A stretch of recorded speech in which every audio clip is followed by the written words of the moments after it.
It is a whiteout in Starkville, Mississippi. And no, it's not the Snow Bowl. It's just a wonderful afternoon for some SEC football as the undefeated 4-0 Mississippi State Bulldogs play host to the Tennessee Volunteers, ranked 15th in the country. It is the SEC opener for Mississippi State. Tennessee, of course, trying to pick up their first conference win after losing to Georgia a couple of weeks ago. It will be a fun afternoon of football. It's a great day to be an SEC football fan. 60,000 on hand for this, what will be, we hope, a remarkable offensive show with these two high-powered offenses. But this place has been busting at the seams for the last 90 minutes. It's been a while since Bulldog fans have had a chance to be on their feet and hope their team can pick up a big conference win.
And we welcome you to a raucous Davis Wade Stadium as you're watching SEC football presented by Sonic.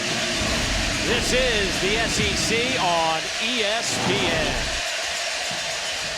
There is certainly a vibe in this building that we have not felt in a while. Dave Neal alongside Fozzie Whitaker, Morgan Uber down on the sideline. And Fozzie, let's start with this Mississippi State team. Obviously, this is a group that last year just 2 wins. Already doubled that total, knocked on the door of the top 25. They're 4-0 for the first time since 2014. What the heck is going on here? Yeah, Coach Levy lives by these 3 words, playing fast, free, and loose. And these guys have been able to do that, cutting it loose every single week. And they're playing some really good football right now in the SEC. And certainly the Tennessee, the faithful, they brought a ton of fans here. There's a lot of orange in the middle of this whiteout, but this is a Tennessee team that's trying to pick up their first conference win. Of course, they lose to Georgia a couple of weeks ago, but yet they're ranked 15. They're scoring points at a remarkable record pace. What do you like about Tennessee right now? Yeah, they got playmakers on both sides of the ball, offensively, defensively. Whenever this team plays complementary football, including the special teams, then this is one of the best teams in the country. Well, this guy right here, Joey Aguilar, has captured the attention of the country. Blake Shapen on the other side, too, coming off an injury from last year when he had a shoulder problem. Missed the last 2/3 of the season. He's healthy. Both these guys have been phenomenal. Let's start, though, with Tennessee and what Joey Aguilar certainly has done, and Blake Shapen and what he has meant to his team.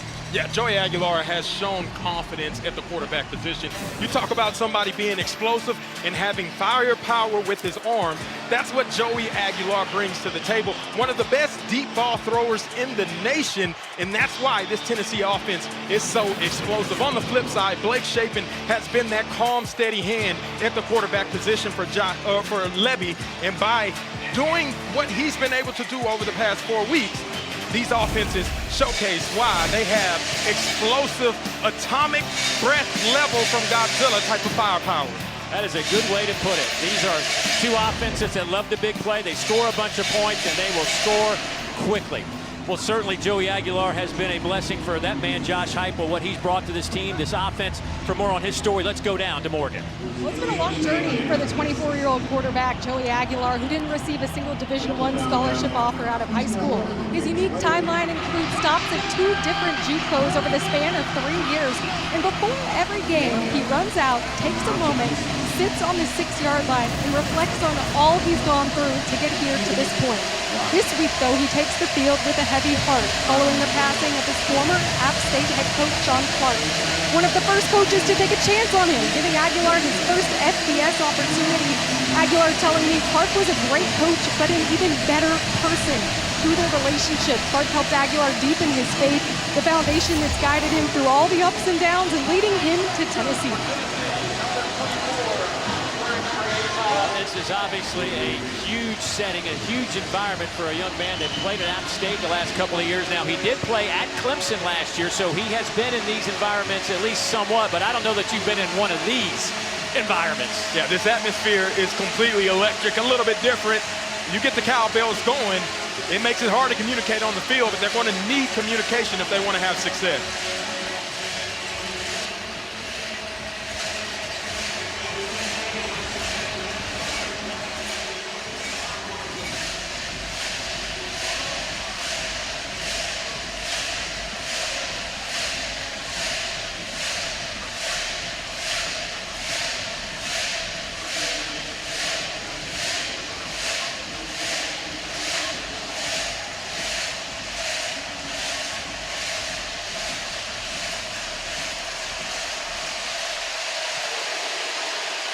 And we are underway in Starkville as this kick sails through the back of the end zone.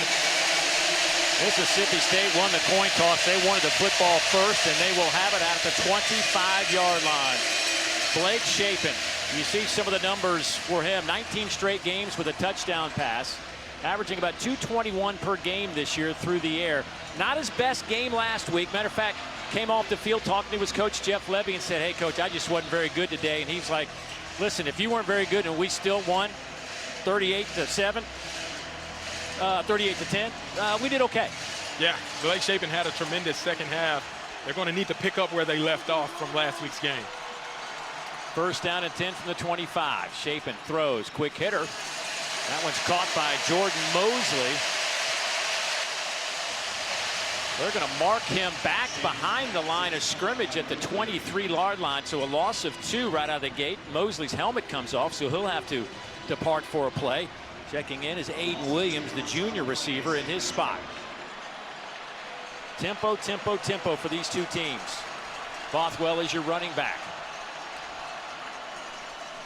They will hand it to Fluff. Big collision at the 25, and there's 4 orange jerseys pushing him back. Farouk, the first one there to lead the charge. This secondary today going to be tested. Arian Carter's, I mean, there are some good linebackers in the league, but Arian, one of the best. No doubt about it. 4-man rush by the Vols. Shapen, pocket collapses, and another sack for Tennessee. Number 16 this season, Dom Bailey getting it done.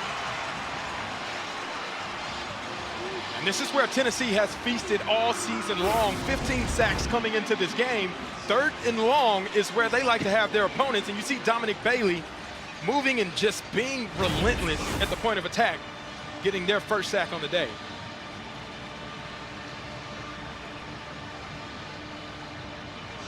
Ethan Pulliam will punt it away. Ethan had a great game last weekend against Northern Illinois, averaged over 50 yards per punt. No flag down. Some bodies went flying. And there's a loose ball back at the 20. There's a pile up. Do the Bulldogs have it? The scrum is on. It will be Bulldog football.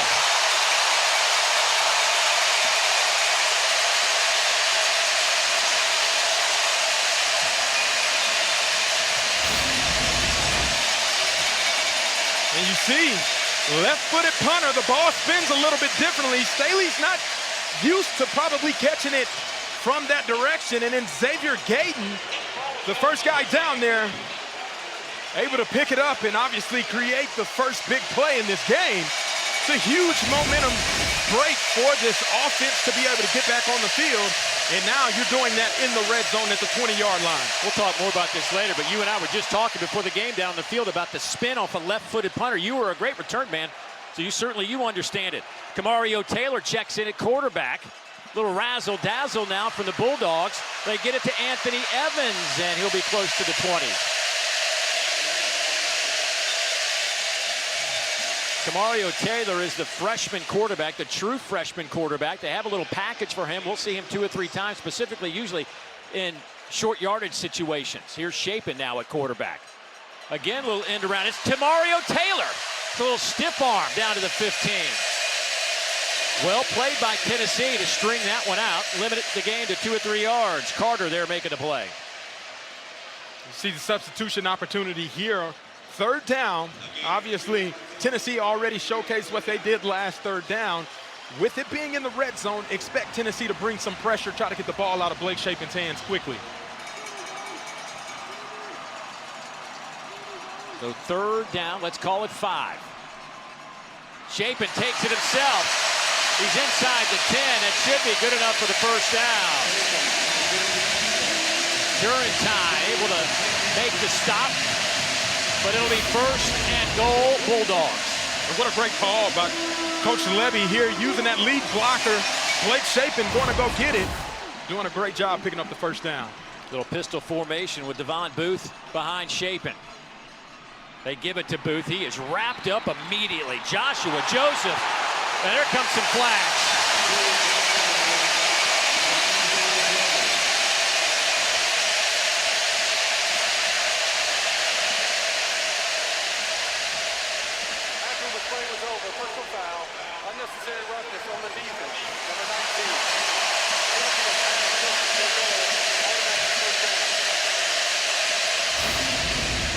That's not a smart play. Whistle has already been blown. Obviously, for a progress stop. Joshua Joseph, just a little too much activity after the play. Going to get flagged for that. And the momentum continues to stay on Mississippi State's side. Fluff Bothwell in the game. Inside, handoff, touchdown, Mississippi State.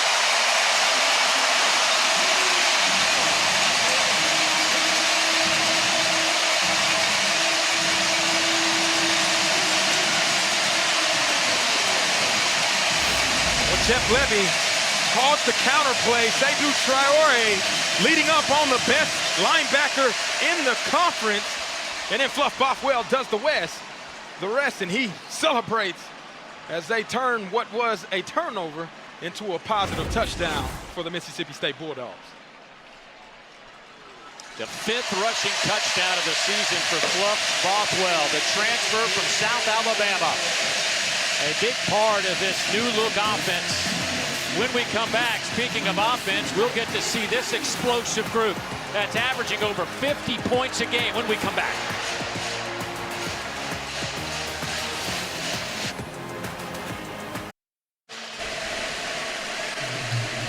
Bulldogs, the benefit of a Tennessee turnover on a punt return.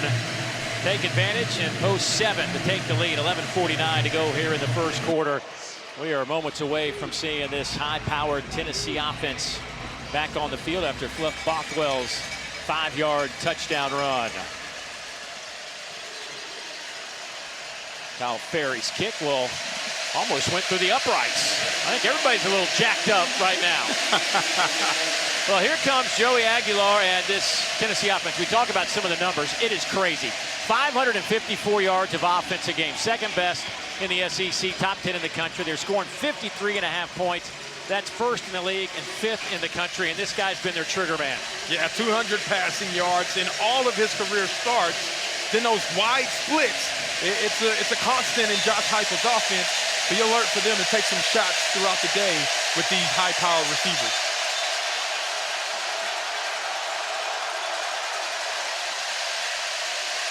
Aguilar throws down the middle, has a man. It is caught by Braylon Staley. He's at midfield, and quickly Tennessee in Mississippi State territory after that 26-yard pickup.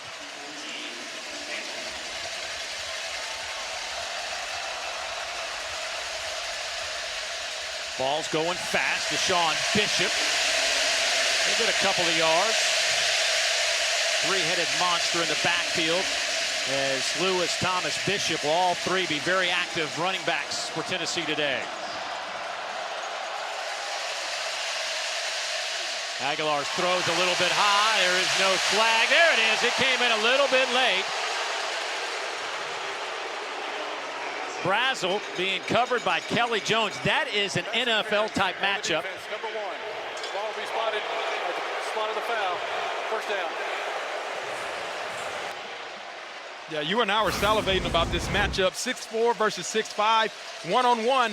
And you can see the tug of the jersey right there by Kelly Jones right at the end before Chris Brazel can get his hand on the ball. Referees were on to that. They're going to call that each time. Fresh set of downs now for Tennessee. From the 34. Keep it on the ground. Going with Bishop, left side. Breaks a tackle, falls forward, picks up a dozen and a first down. Jaron Manning comes up, the senior out of New Orleans, who transferred in from Old Dominion, making the tackle.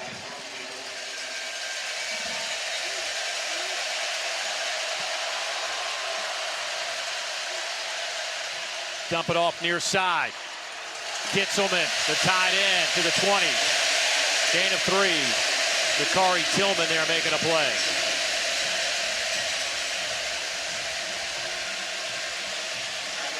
This offense likes to use Kitzelman right on the middle of the field, especially in opportunities like this. He just received a screen, but you got to be alert for him.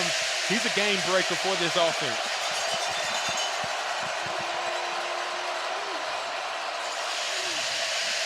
Aguilar under pressure, pass is caught. No gain on the play. Staley making the catch. Dakari Tillman.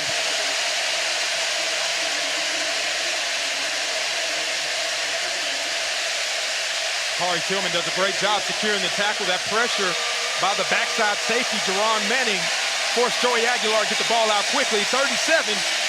Got to be smart with the football here in the red zone. Third down. Tennessee at 58% on third down conversions, 11th in the country.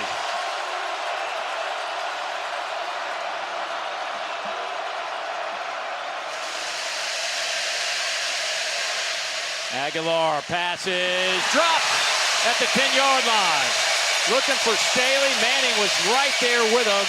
And here comes the Tennessee kicking unit.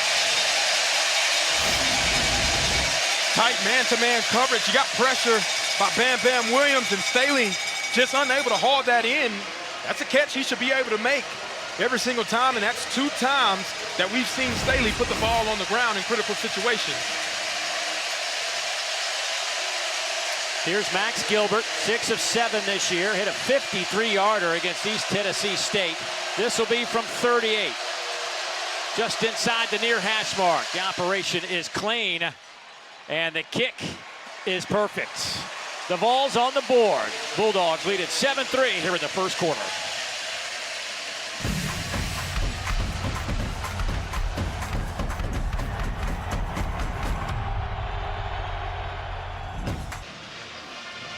SEC Network Football is presented by Salted Caramel Toffee Iced Coffee for only $2.99. Live free. Eat Sonic. 7-3 ball game. Just over 9 minutes to go opening quarter. Dave Neal, Fozzie Whitaker, Morgan Uber down on the sidelines. Glad you could join us from Starkville. Time now for kind of a big deal brought to you by Old. We'll get to that in just a moment. Let's get this kick situated first, as Tennessee had a couple of nice plays, but drive stalled out a moment ago. And they get the 38-yard field goal from Max Gilbert. Mississippi State, the recipient of a fumbled punt, set up their first touchdown.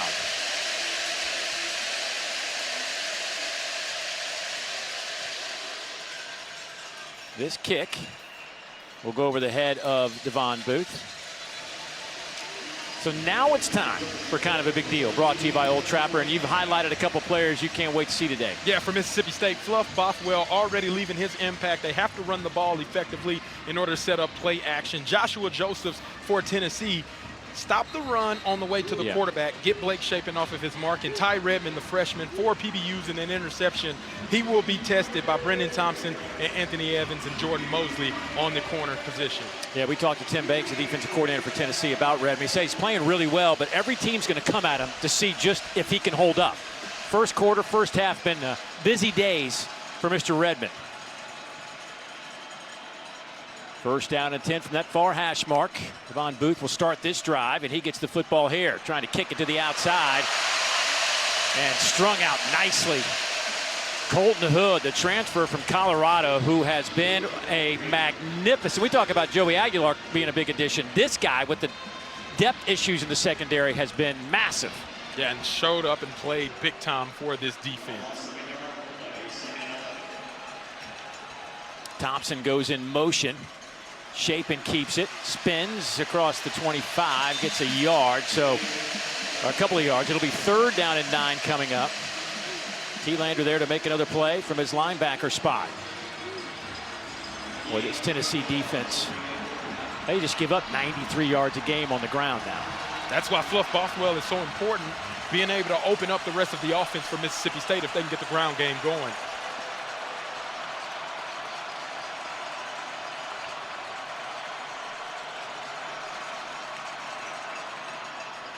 Chapin looking to throw, but will tuck it and run. Makes a move at the 30. Arion Carter hanging right there with Chapin. Did not get faked out and made the play. Somebody lost a helmet down there. Couldn't see who was. So you're going to see Carter situated right there in that position. He's spying on Blake Chapin. Blake Chapin last week picked up a couple first downs with his legs. Arion Carter not fooled by some of the mishaps and shakes and jives that Blake Chapin threw out there. A good job stopping him short of the first down.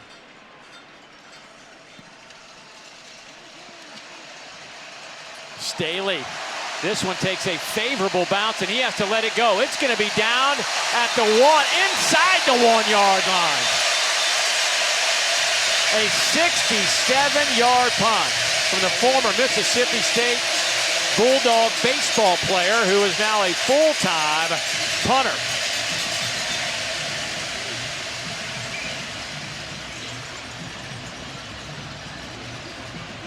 Yeah, you got to catch this ball if you're Staley, but we've already seen him drop one.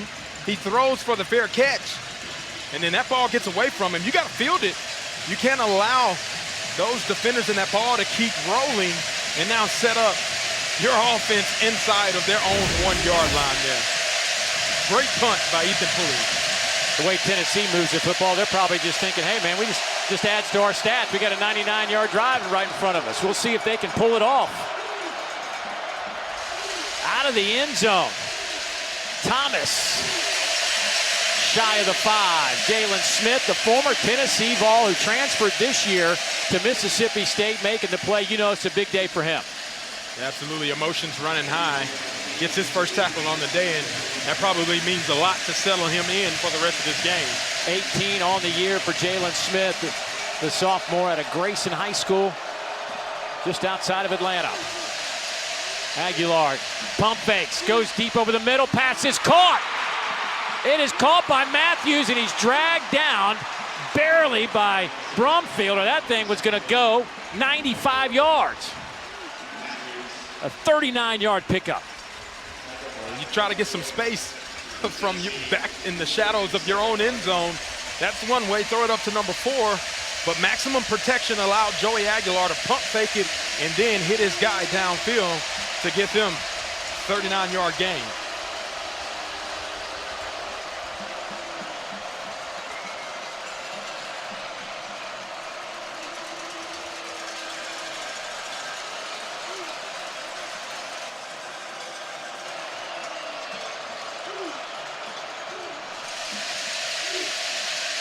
Whistles will stop the play.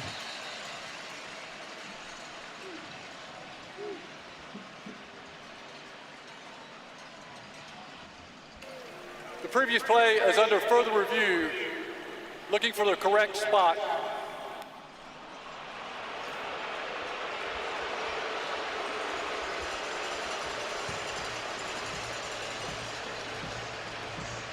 Well, I wonder if that was something that came from the Tennessee bench. That's interesting. I mean, whenever he did get rolled up on, he might have landed on top of Diego Brumfield to get a couple additional yards after the fact, but I didn't see nothing out of the ordinary. And take a look here. He tries to throw the stiff arm. It's a great catch, and Brumfield hanging on for dear life. Yeah, and it appears he's down there as his elbow and hip hits the ground. But he's up that entire time. After video review, the ball will be spotted at the 43-yard line.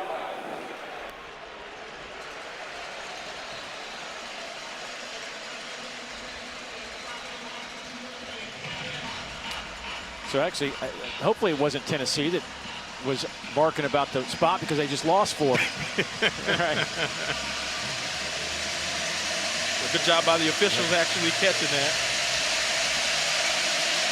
Still a 39-yard gain, and the ball will be at the 43-yard line. The Cowbells are out in full force this afternoon.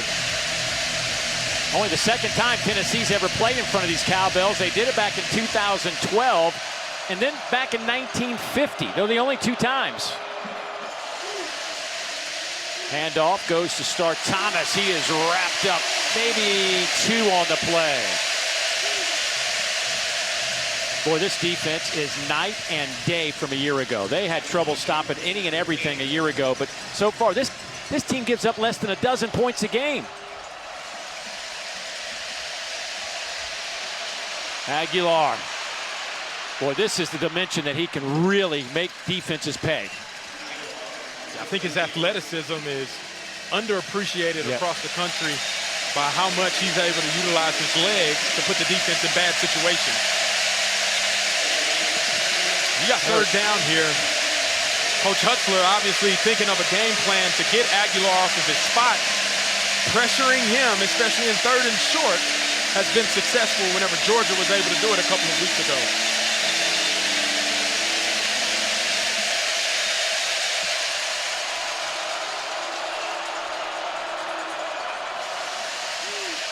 Swing it near side, it's incomplete.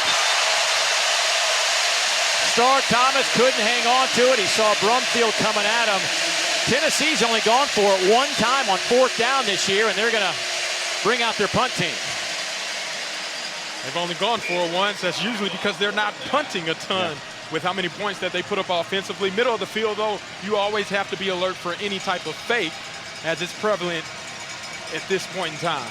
Anthony Evans back to return this punt. Jackson Ross, the redshirt junior out of Australia, averaging 44 yards a punt. End over end kick, fair catch called for and taken there by Evans, and that is where the Bulldogs will have it. And even 5 minutes to go, the Bulldogs' high-powered offense back on the field when we come back.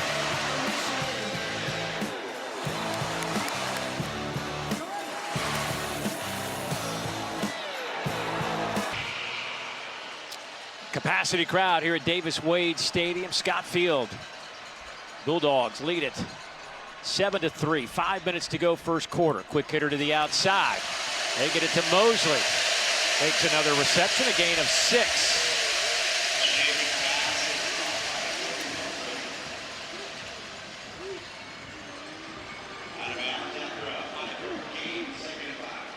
Bulldogs will put Anthony Evans in motion, back to that slot on the far side. They swing it to him near side, and he is lit up. They're going to say incomplete pass. Boo Carter came flying in like he knew exactly what was on the menu. Ooh, he read it. See ball, get ball. That's what you want to see from your defenders, especially delivering a devastating blow like he did. And obviously, they run similar type of offense. Boo Carter sees that screenplay, and he goes and attacks immediately. And that's a devastating shot on Anthony Evans. So now another 3rd down, 3rd and 5.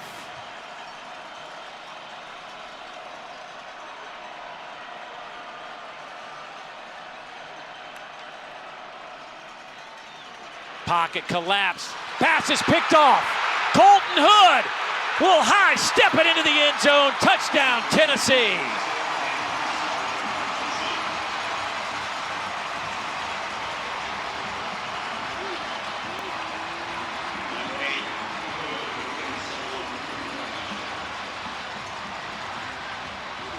This game will be predicated off of turnovers and being able to capitalize off of those turnovers. Tennessee affects Blake Shapen at the pocket, forces the errant pass intended for Fluff Bothwell. Colton Hood's right place at the right time. Gets an interception and a return for the score. Puts Volunteers on the board. That's his 2nd return for a touchdown. Had a scoop and score against Syracuse. Now a 22-yard interception return. And Tennessee trying to make this a three-point game, and they do.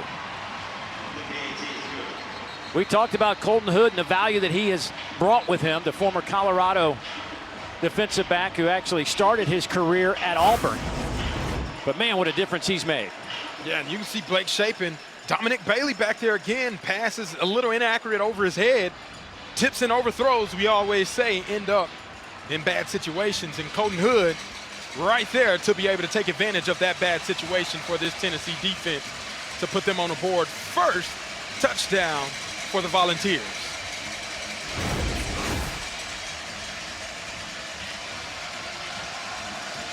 Without the defensive backs, Jermod McCoy, the preseason All-American, Ricky Gibson, All-SEC.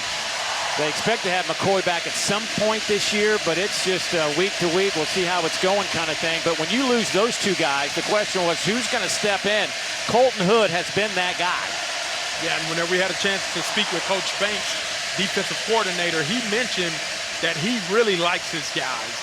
Would love to have McCoy and Gibson back, but the guys that have stepped in and played, he's really enjoyed and really liked what they bring to the table and what they've been able to do in these first few weeks of the season.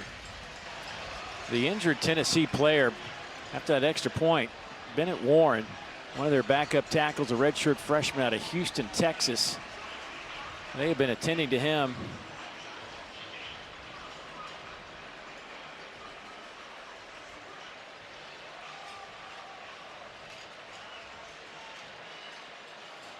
Boy, Blake Shapen, after that interception, will be back on the field here quickly, and I guess that's a good thing, right? Get that out of your system in a hurry, get the football back. But Blake Shapen has now thrown 3 interceptions this year, has 7 touchdown passes, 67% completion rate.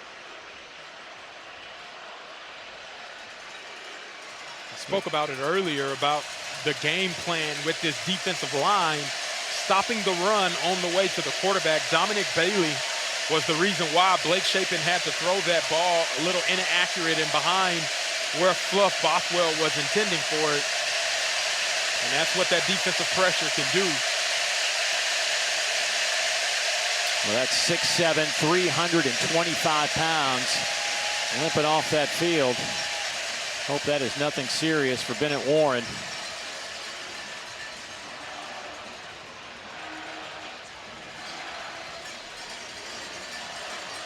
Speaking of offensive linemen, David Sanders, their 5-star true freshman tackle, the #1 ranked offensive lineman in the country, is back with the team. Traveled this week. He hasn't played all year. He's been banged up.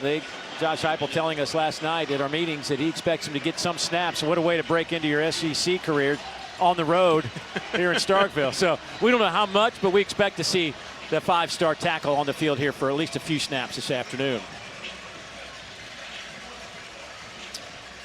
There is Mr. Sanders right there, the highly touted tackle.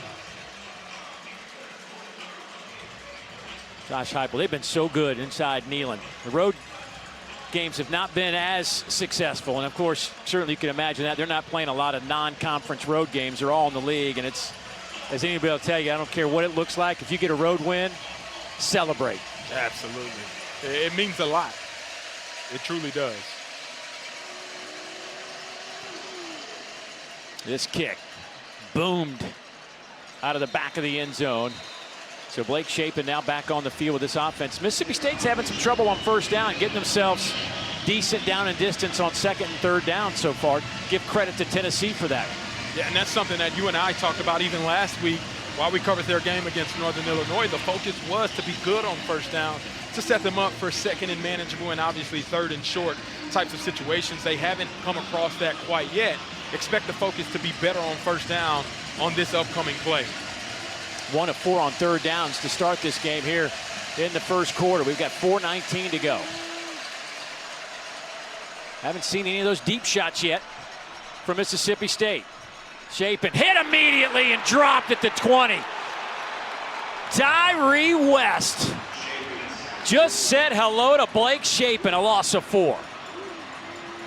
Again, this is where this defense is so dominating on that front. You see Tyree West just goes right around Albert Reese, unevaded to Blake Shapen. 2nd sack today. Shapen near side. Catch is made by Brennan Thompson, and he has pushed back. He got back to the line of scrimmage. Actually, they'll give him forward progress to the 27, so a couple of yards. Make it 3rd down and 8. Boy, McMurray and Hood converged on that in a hurry. Playing physical out there on the edge. 3rd and 8. This is where Mississippi State has to figure out how to be better, right? 3rd down package for Tim Banks. They like to give you so many different looks and pressure up front. Handle the pressure, get the ball out accurately. Thompson goes in motion. Shapen steps up in the pocket. Pass is caught. That'll be a 1st down. It's Thompson on the reception.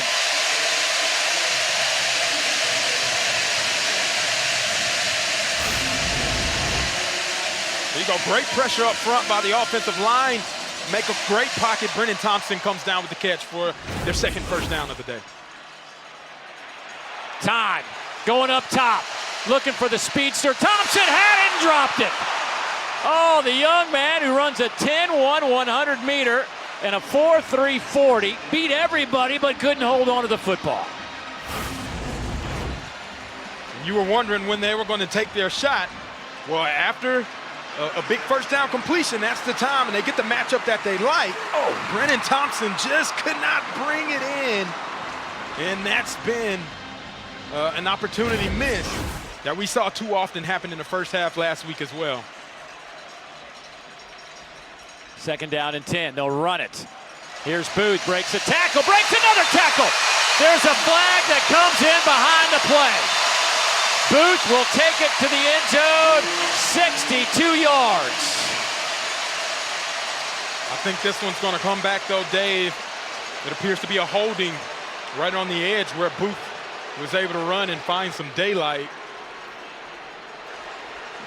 That could be a critical penalty. Erasing a huge Holding touchdown. on the offense, number 8. 10-yard penalty from the spot of the foul. Replay, 2nd down.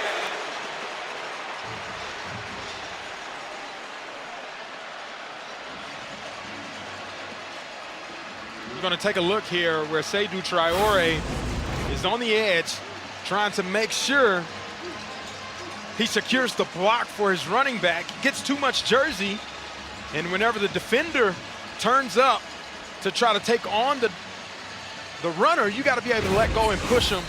That negates a huge touchdown run by Devon Booth, and now sucks out the momentum that offense just created. 2nd down and 20.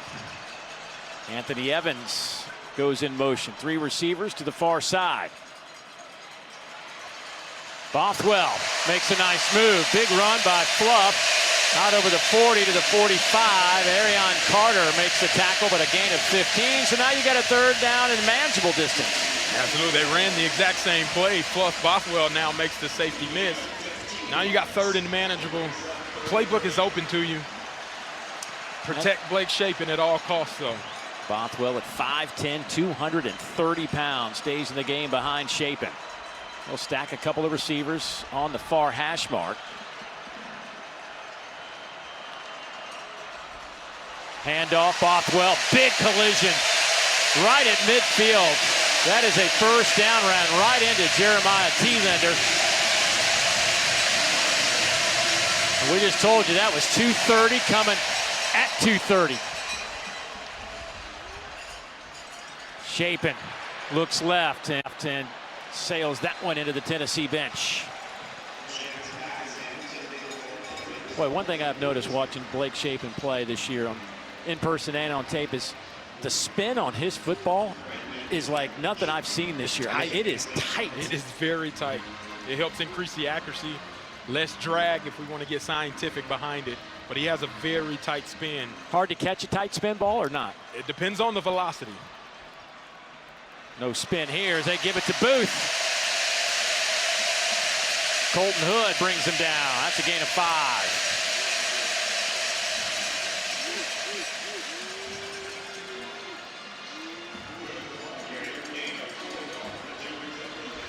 It seemed like there was a flag on the field, but that was just Devon's Booth mouthpiece.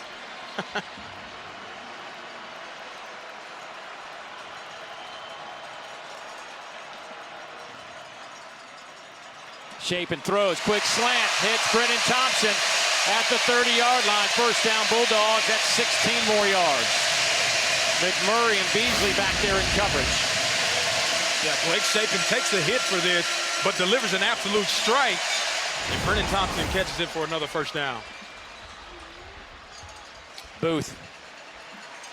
Nowhere to go on that handoff as the middle of that D-line just converges. Joshua Joseph's first one there.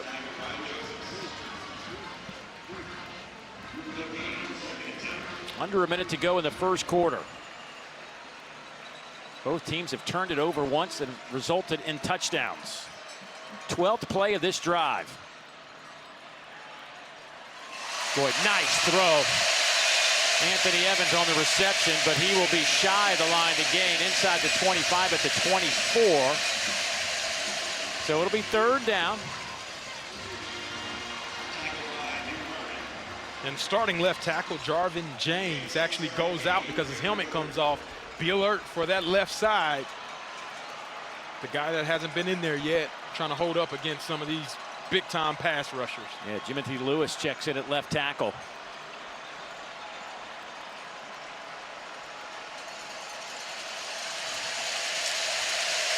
That'll be the final play of the first quarter. At the end of the first quarter. Mississippi State recovers a fumble inside the red zone. Take advantage and score first, but Tennessee answers back with a Colt Hood 22-yard interception. It's the Vols and the Bulldogs and a big one in Starkville.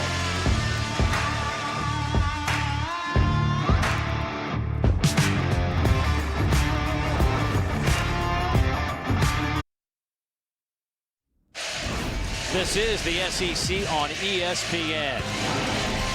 It is week 5 of the season, and boy, what a week it is in this conference. Big games all over the place today. And this is one of them right here. 15th ranked Tennessee, undefeated Mississippi State. Kamario Taylor in the game on a 3rd down and 4.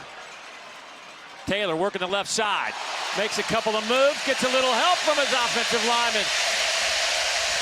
I think that might have been Sam West, the tight end, who kind of came from behind and pushed him forward for the first down. This guy is a dynamic runner. Sticks his foot in the dirt, makes T-Lander miss, makes Carter miss, and then still pushes forward to be able to pick up a hard-fought first down. We saw him down the field before the game today. Kamario Taylor's a true freshman, 6'4", 230. I can't imagine what that's going to look like a couple of years down the road. Hand it off. Here's Booth. Devon Booth inside the 10, inside the 5. First and goal, Bulldogs, 14 yards. Farouk had a chance at him.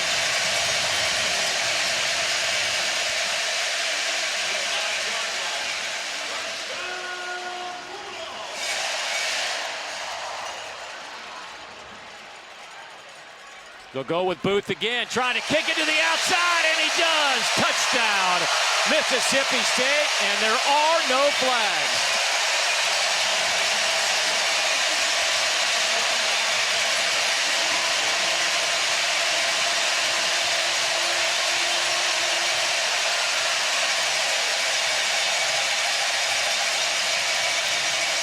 The atmosphere is electric.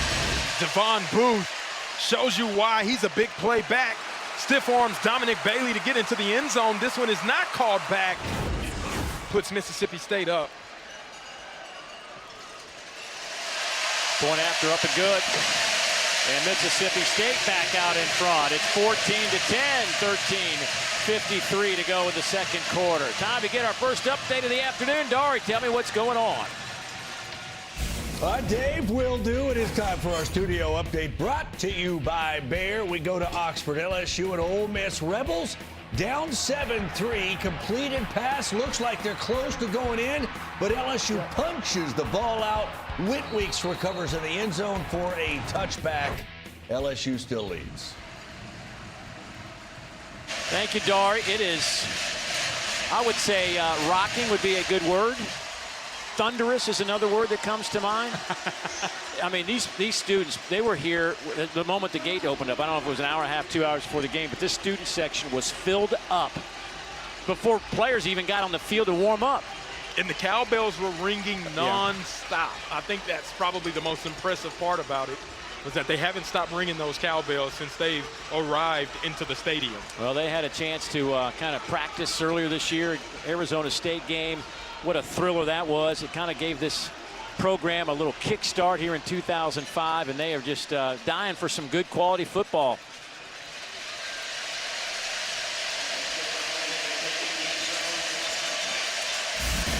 Time to take a look at For the Win, brought to you by Sanderson Farms. Some of the teams in the conference that are undefeated heading into this busy Saturday. And Mississippi State right there at 4-0, their best start 2014. A lot on the line. Georgia and Alabama tonight. LSU and Ole Miss, we just saw those highlights a moment ago. Texas A&M against a rather chapped Auburn Tiger team this afternoon. Peyton Lewis will get the handoff. Lewis spins and nice run. His first carry of the game out over the 30 to the 31. Give him 6. The sophomore out of Salem, Virginia, the former 4-star, top 15 running back nationally, coming out in his senior year. He'll fake it to Lewis. Aguilar going up top, has a man. It is dropped at the 20 by Mike Matthews. Oh, man.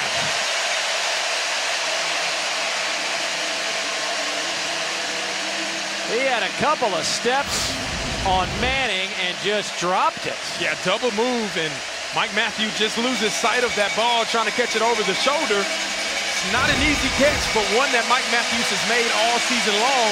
Joey Aguilar likes to put a lot of air on the ball. You got to adjust to it, and now 3rd and 4. Got to be able to make up for it so you're not off the field.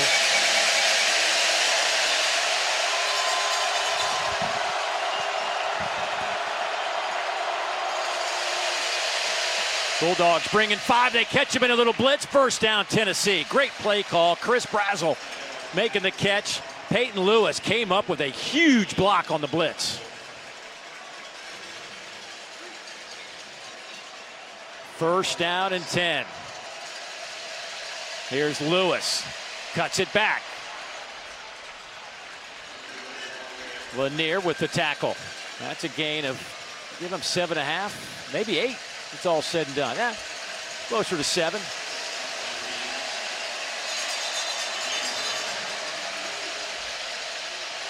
This time Lewis wrapped up. He'll lose a couple of yards. Bledsoe slicing through from his nose tackle spot. That's one way to slow down a fast-paced offense. It's to create negative plays. And you see the tempo calms down as well, as you got to figure out what to call on 3rd down and how you protect Joey Aguilar in this situation.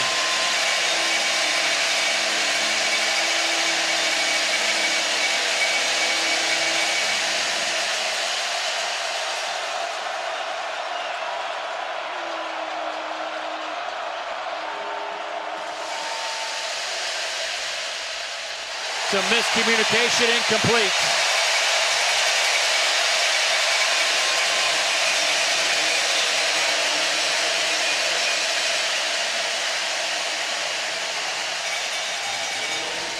Here comes the Tennessee punt team. Mississippi State did a great job of disguising that coverage, holding it right before the snap, creating some confusion by Joey Aguilar and the intended receiver. And that got them off of the field. And now for 4th down.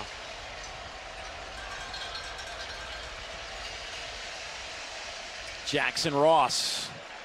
This is returnable. Anthony Evans gets a couple of yards before he is dropped just outside the 10-yard line. So the Bulldogs get the stop. Offense back on the field. They lead by 4. Back to Starkville in a moment.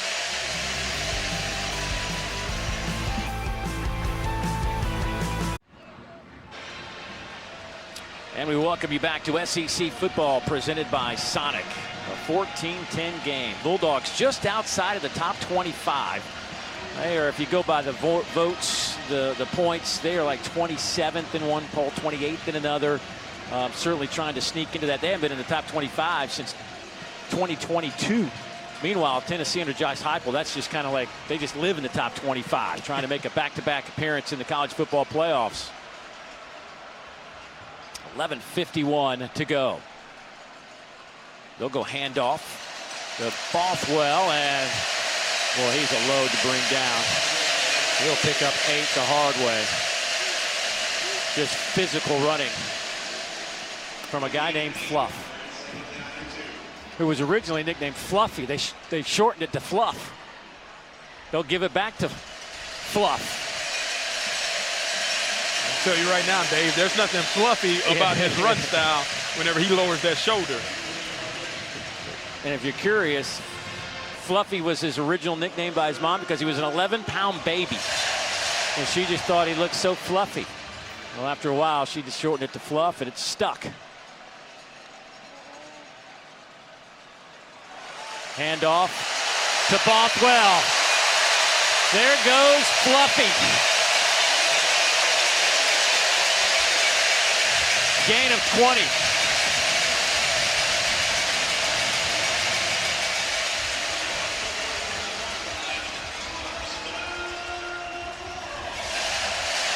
This rushing attack by Mississippi State has been what Jeff Lebby has wanted to do. Be consistent on first down, control the line of scrimmage, control the game by doing that as well.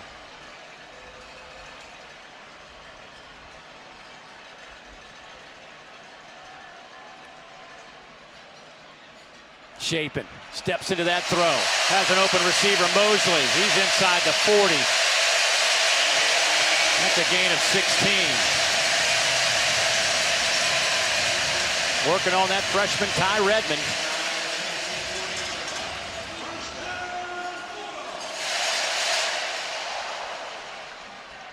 Shapen has time. Up top, nobody there.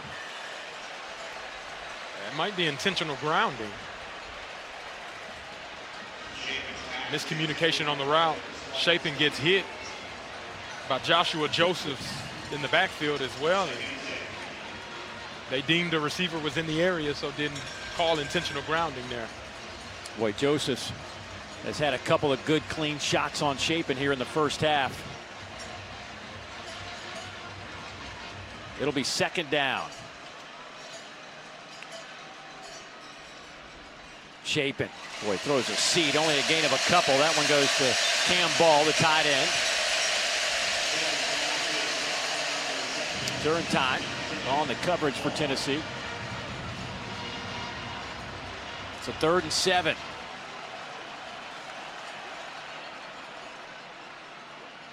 They'll hand it off here to Booth and just nowhere to go. Keep the offense out here.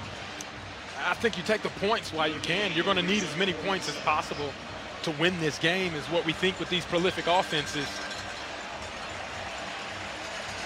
Ferry's long this year with school record 55-yarder in the opener against Southern Miss.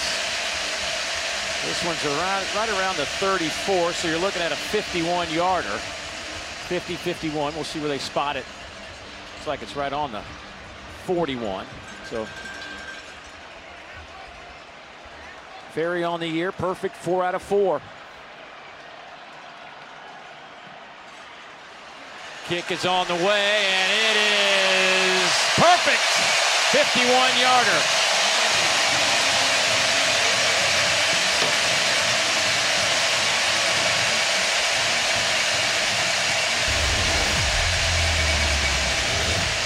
As soon as he kicked this, he knew it was in. Follow through, it's good. Give the Bulldogs the lead by 7 points, 17-10.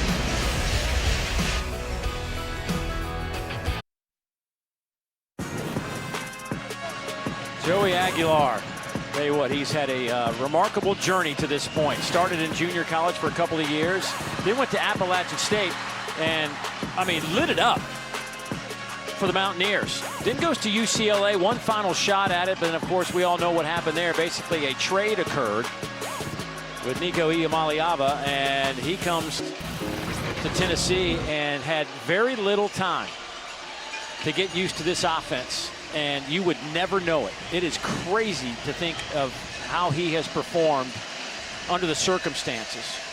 I mean, it's like he's been in this offense for 3 years. Feels very comfortable. Let's head down to Morgan. Offensive coordinator Joey Halsley told us yesterday one of the main reasons that Aguilar won the job was the fact his heart rate doesn't raise. He's calm, cool, and collected, and that's been so apparent on the sidelines. These cowbells are not fazing him. Aguilar telling me this week he's focused on having a slow internal clock, getting everyone on the same page, taking control of the offense. Guys, he doesn't spend much time on the bench. He goes around high-fiving his teammates, motivating them, being that great leader that he needs to be for this Tennessee team. Thanks, Morgan. It is just remarkable.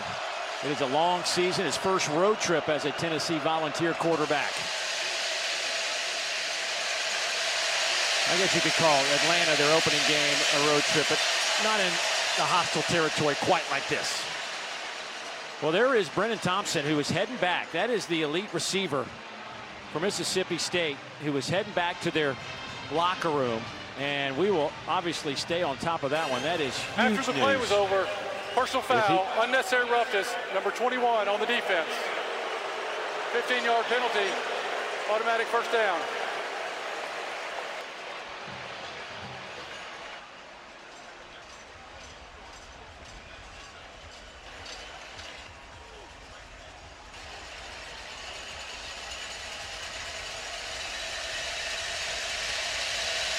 So that'll move the football out over the 40 to the 43-yard line.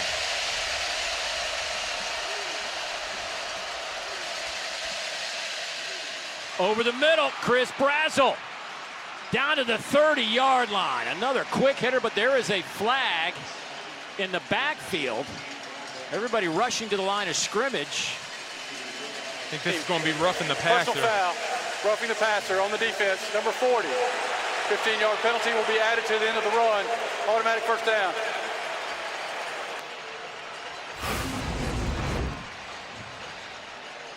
Yeah, ball is out. And you see the extra push by Nick Mitchell, unnecessary in that moment. And then previously, Hunter Washington just pushes Kitzelman down after the play has been blown dead. Those are back-to-back penalties that just afforded Tennessee major field position to put them in the red zone. It's been a problem all season for this team. Averaging almost 90 penalty yards per game, over 10 penalties per game total. Aguilar throws back to the near side, caught there by Bishop, and he is wrapped up around the 12. Jeff Levy told us yesterday at our meetings, man, he's done everything he can think of to get this cleaned up, but you just can't give your opponents 90 yards a game. Yeah, and they're starting down that trend already in this game in the first half. You can't have those if you expect to be one of the best teams in the country. And now a flag comes out on the sideline. The previous play is under video review. Ruling on the field was his knee was not down and made that next move. Additionally, sideline warning against Mississippi State. So there's their first sideline warning, but we'll have a review in the process. It seems as though whenever Bishop caught that ball, his knee was right around the ground, and there it is. Clearly, his knee is on the ground as he catches that ball. So they're going to be spotted right there. It looks about the 15, 16-yard line, depending on where the ball is from that angle. That additional yardage won't count after that. It's not a whole bunch of yardage, but every yard matters today. Absolutely. Game of inches is what I guess philosophically coaches have always said, the cliche way. After video review, when the receiver caught the ball, his knee was down at the 15.5-yard line. It'll be second down.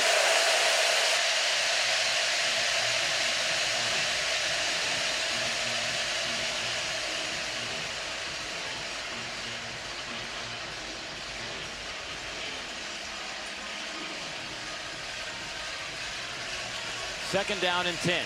Josh Heupel and this offense trying to tie this one up.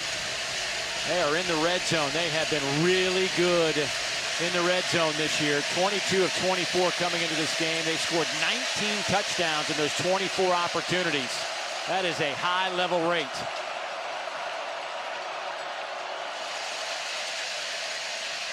Aguilar, touchdown, Tennessee. Brazel with the catch. 15-yard strike.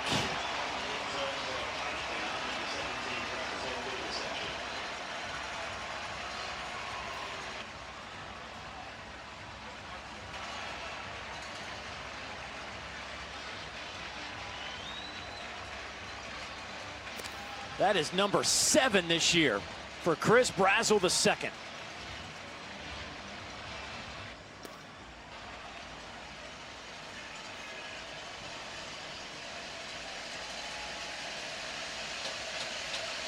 Max Gilbert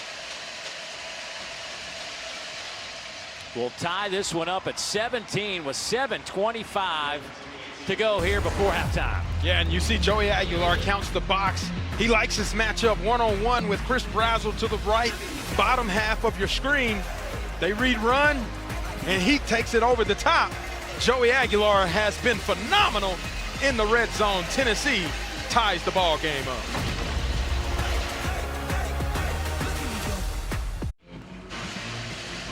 Well, this combination of Joey Aguilar and Chris Brazel II have been phenomenal. The 7th touchdown catch for Brazel this season leads the country in that department. He came in with 426 yards. That was the 5th best total. So I guess as a quarterback, it's nice when you can find somebody you can rely on, and certainly that has been the case for those two. Yeah, he's been absolutely wonderful. And the best, I guess, Batman and Robin duo with Joey Aguilar. That is a touchback. He'll bring it out to the 25-yard line. Showed you Brennan Thompson, who was heading into that locker room for Mississippi State during that last possession, back on the field. No word on what he went back into the locker room for, but good news is for State fans is he's back on the field now. Yeah, he's a difference maker. Obviously, the speed that he possesses, 10-1 100-meter dash, that makes a difference in stretching the field vertically and forcing the Tennessee defenders to play a little more cautiously on the back end.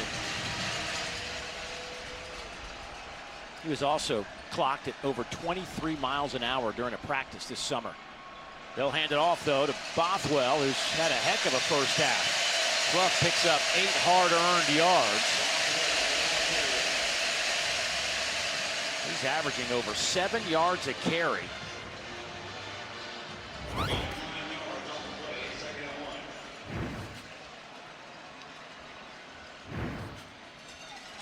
Hand it off again. That'll be good enough for the first down.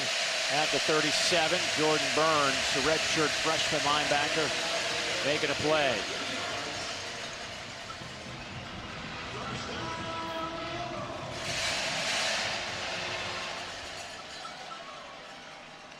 Evans goes in motion. They'll throw it over the middle, though, and they hit the tight end, J.D. Traore. Well, they're trying to work him. They're trying to get him the football a little bit more. They love his skill set. It's just been tough. 2nd and short. Bothwell, first down and a lot more. Inside the 45. Durantine makes the tackle, and an injured Tennessee player back at the Mississippi State 45, but another 12-yard run for Fluff Bothwell, who is up to 82 yards now on 10 carries.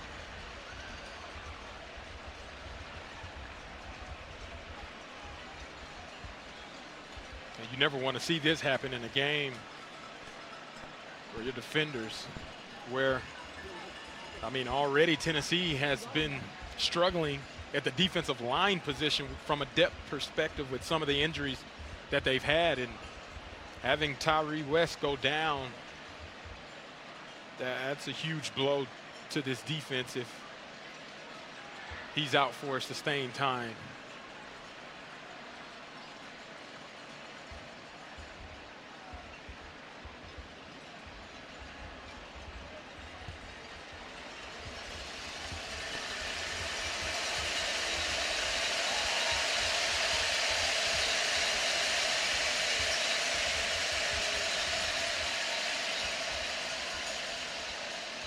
As you might expect, a lot of orange in Davis Wade Stadium today, and this wide out. Matter of fact, Tennessee wearing this orange combo for the first time on the road. It's back-to-back weeks. They wore it last week against UAB at home, but the first time since 2010 against LSU that they've gone this look on the road. That's because the Bulldogs wanted to go with the white look today. Chapin hit from behind, and he's dropped at midfield. Caleb Herring, a loss of 7, the 3rd sack today, number 18 on the year for this group. Yeah, and that's where they're so good. They get one-on-one opportunities. He uses the long arm to be able to get Lewis off of, or James, I'm sorry, off of his track, and then being able to get to the quarterback at the point of attack. That's what they need to have happen to disrupt this Mississippi State offense. Here's Devon Booth. Devon gets it back to the 41. That's a pickup of 9. Farouk makes the tackle. It'll be 3rd down, and let's call it 7.5, maybe 8.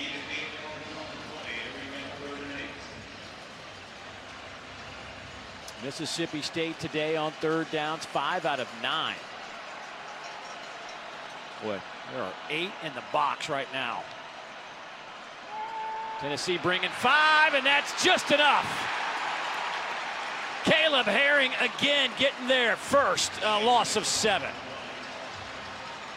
Now, you talked about that loaded box. It makes it difficult to figure out who is actually rushing. Look at all of those people inside that the linemen and the running backs have to account for. It creates for one-on-one opportunities. And whenever you have a one-on-one, Caleb Herring shows you what it is like to go up against them. Left tackle, obviously Jimothy Lewis didn't learn from the last time. Well, Caleb Herring just educated him again, this time for his 2nd consecutive sack. So Boo Carter back to return at the 10. Pulliam's a couple of punts today, 54 and 67. One of them was down at the 1. This time Carter will call it fair catch at the 10-yard line, and that is where the Vols will have it. We are all tied up. 4:18 to go before halftime. We thought this was going to be a good one coming in, and it certainly lived up to that billing. Both teams have had some miscues, helping the other out. But we sit here tied at 17. Tennessee with 158 yards of offense, well below their season average. Mississippi State 184 yards of offense today. And if you're wondering, Aguilar 8 out of 12 for 119 and a touchdown. Star Thomas at running back. He'll get the football here, trying to find a little bit of room, and there's nothing there. Tyler Lockhart, the true freshman, comes up to make the play. It's a great play by Lockhart. Reading the counter, getting over top, and making a physical tackle. Aguilar has time. Trying to hit Brazel. Oh, what a catch! How did he come up with it? I don't even know that he saw it. What a catch from Brazel. Spectacular catch. I thought there was a defensive pass interference on that as well. It wasn't called, but Brazel showcases hands all on his chest, being able to make a spectacular catch. First down, Tennessee. Aguilar trying to hit Staley. Couldn't bring it in with one hand. Pressure came immediately, forcing the quick throw. Tyler Lockhart causing some problems again. And take a look at this. Kelly Jones is draped all over Chris Brazel. It doesn't matter. The circus acrobatic catches is where Chris Brazel has really showcased his big play and dynamic ability.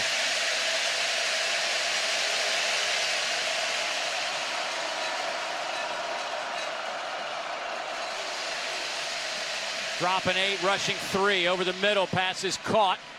That is going to be shy the line to gain by about a yard, maybe a half yard.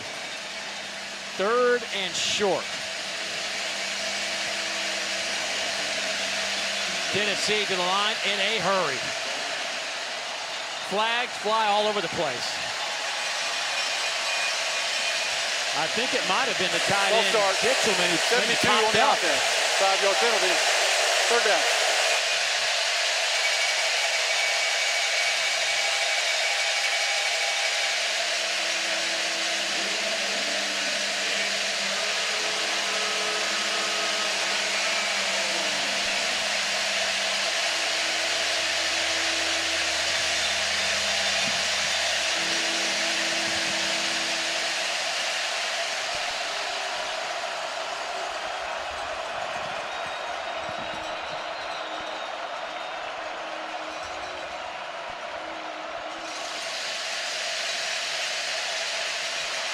Aguilar trying to run for it. It's going to be close. They're going to spot him back at the 48. He's going to be shy. It'll be 4th down. What will Josh Heupel do? I think he has to go for it here. 2 minutes and 38 seconds left in the half. Be aggressive. Try to pick up this first down. He may spend a timeout to think it over. And it looks like they're ready to go.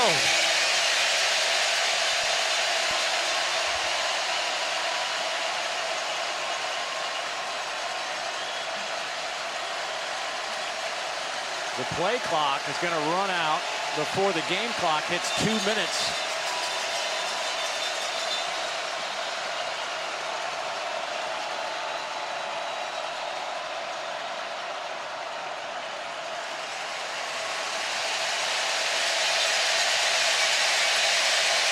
So Josh Heupel's going to use that timeout. The Bulldogs hold their water. And Josh Heupel in Tennessee will think about this one with 2:01 Tennessee to go here in the first half. This will be I've been a 30-second calling games here. timeout. I don't want to say a long time. Okay.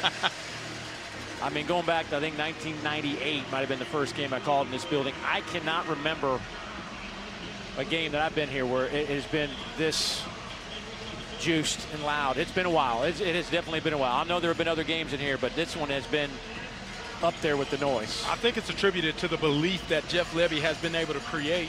Obviously, last year was not the start to the Lebby tenure or the Lebby era that a lot of fans wanted to see. Year number 2, we see a completely different team offensively and defensively. And, man, being undefeated in non-conference play, using that momentum to be able to be where they are right now, that's attributed to that man, Jeff Lebby, creating this ideal of belief and believing in one another. And they're playing great football right now, and they look really good, hanging with Tennessee and even throwing their own bows back at what Tennessee has been to the other teams they've faced this year.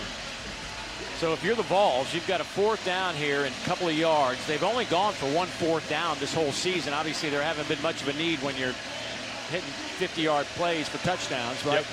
But, I mean, you throw it here, do you run it here? This has been a really good, successful running team over the years, maybe overshadowed by the big plays. I like putting the ball in Joey Aguilar's hands in a passing situation to allow him the chance to run if he needs to.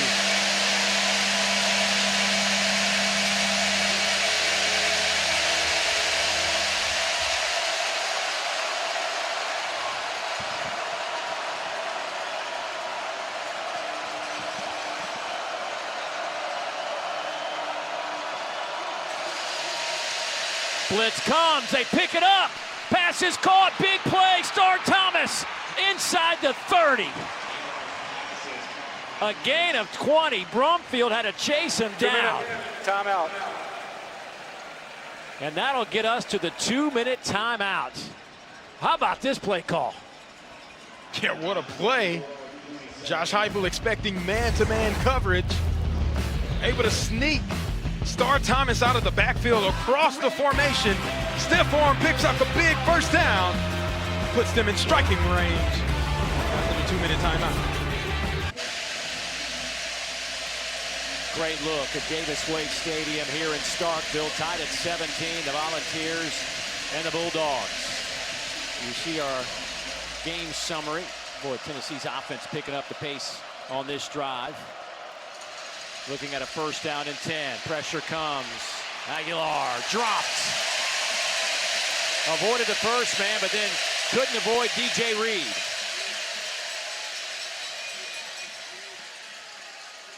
Great job applying pressure there, keeping Aguilar contained in the pocket. It's the most critical part. You don't want him getting outside of the pocket and extending that play. Only the 3rd sack allowed this year by this Tennessee offensive line. And a timeout taken by Mississippi State. They're first. This will be a 30-second. Let's get you back to Charlotte and Dari. What's going on? Well, guys, coming up in just a bit on the Auto Owners Insurance Halftime Report, we say Pittman embarrassed. That's his word, not ours. We'll show you why. Also, Vanderbilt just keeps on scoring, setting all kinds of records. What do you see here, Mississippi State? Feels like a heavyweight fight, right? Physical as hell. Run game, Bothwell averaging 8 yards a carry. To Gotta be happy about that. Pretty good. 2 and a heavyweight fight with Tennessee. Well done, Jeff Levy. Speaking of heavyweights, there's a former offensive lineman right there. Jeff Levy, his career cut short as a freshman at Oklahoma. Doctors told him after an injury he couldn't play anymore, and immediately became a student assistant coach. A few months later, who comes walking in the door as a grad assistant at Oklahoma? His future boss and Josh Heupel. The two were attached at the hip for a couple of years and still remain great friends.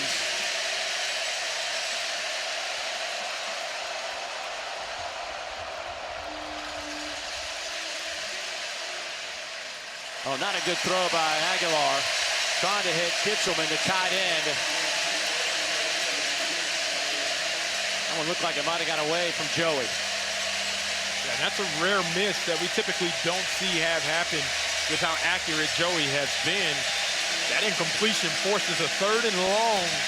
Now, Mississippi State has an opportunity to go into their blitz, crazy look package that Cameron Hutzler knows how to be able to utilize.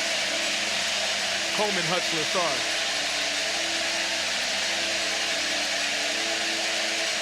They got to get it down to the 16.5-yard line. Timeout. Tennessee, their second. This will be a 30-second timeout. We will keep it here on a 3rd down and 11. Don't forget, coming up at halftime, you can watch the live performance of Mississippi State's famous Maroon Band on SEC Network Plus. You can start streaming now on the ESPN app. They got the full uniforms out today. Last week they were in shorts, t-shirts. But of course it was like 110 last week. It was a much hotter day a week ago. Today, this is beautiful football weather. And obviously this game has not disappointed. This weather is not going to waste.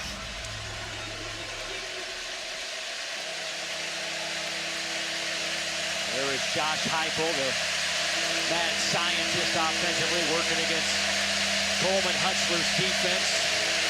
Oh, the chess game. That is SEC football. They are loaded up on the defensive side right at the line of scrimmage. Expect pressure. Boy, it looked as though Staley just slipped. So now it's 4th down, and it looks as though Coach Heupel is going to send out his field goal unit. It's a great stop by Mississippi State, forcing this field goal attempt. A minute 16 left. They'll get the opportunity to get the ball back and try to answer with the score before halftime comes. This is a 47-yarder from Max Gilbert. He hit from 38. His career long 53. Kick is on the way. And he has pulled it. No good.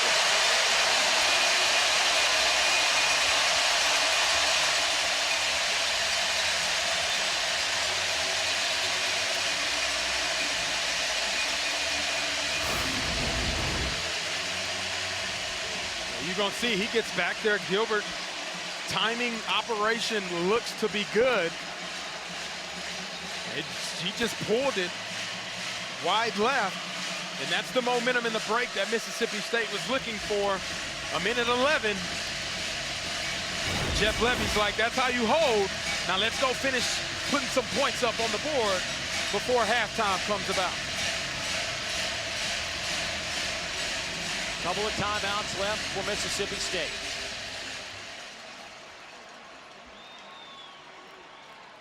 Chapin has been sacked 3 times. Dumps it off near side, and that one's dropped by Bothwell.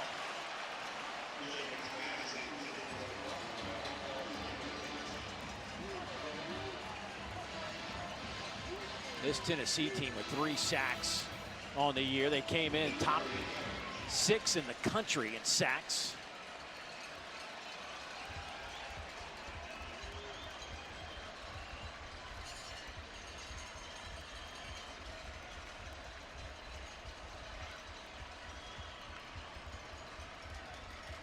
Bringing 4, shape it, and that one hung in the air for a while.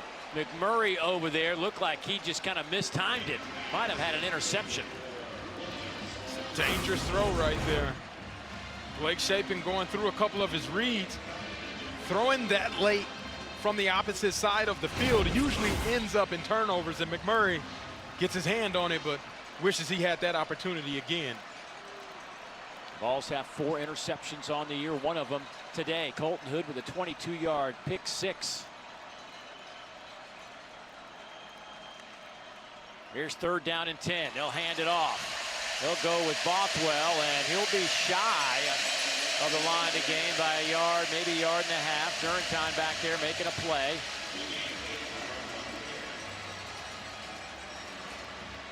Clock at 45 seconds. Going to keep the offense out there. Boy, this is a dangerous play. This might be one where they're just trying to get them to jump off sides. Surprised Tennessee has one timeout. They have one left, yeah.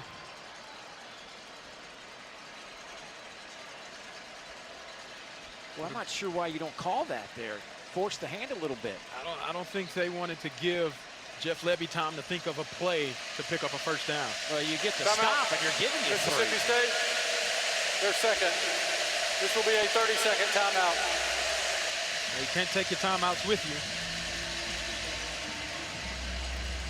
So 14 seconds.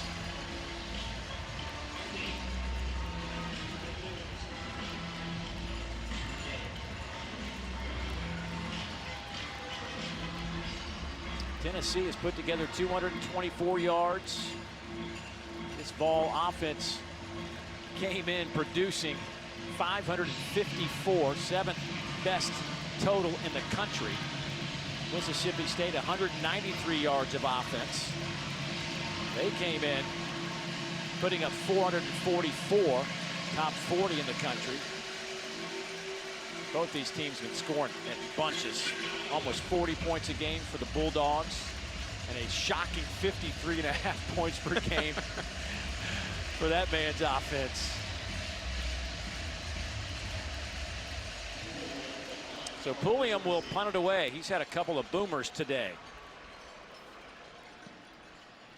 This is a line drive. Fair catch called for by Boo Carter. Right around the 17-yard line, a 46-yard punt, and that leaves 6 seconds on the clock for Tennessee.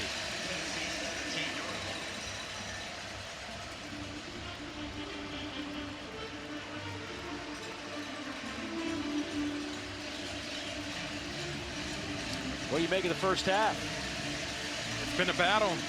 I'm wearing my Godzilla pin. This seems like a clash of the Titans between these two teams. It's lived up to the expectations of the firepower as well as the physicality that we expected of an SEC football game.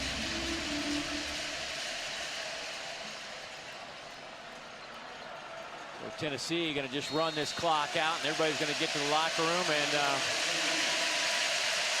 we'll have 2 quarters of football to determine this one. The Bulldogs at 4-0.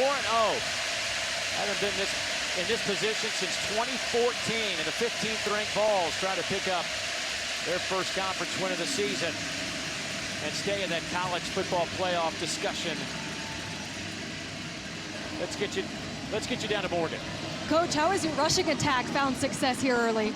Yeah, we've taken what they've given us. We've done a nice job in the run game. We've got to find a way to create some explosives and then take advantage of some other opportunities. What do you need to clean up here in the second half? Again, in the first half, penalties were a killer for us. Defensively, that drive, we had 2 15-yard penalties. That gave them 30 yards on their touchdown drive. We got to take that out of our game.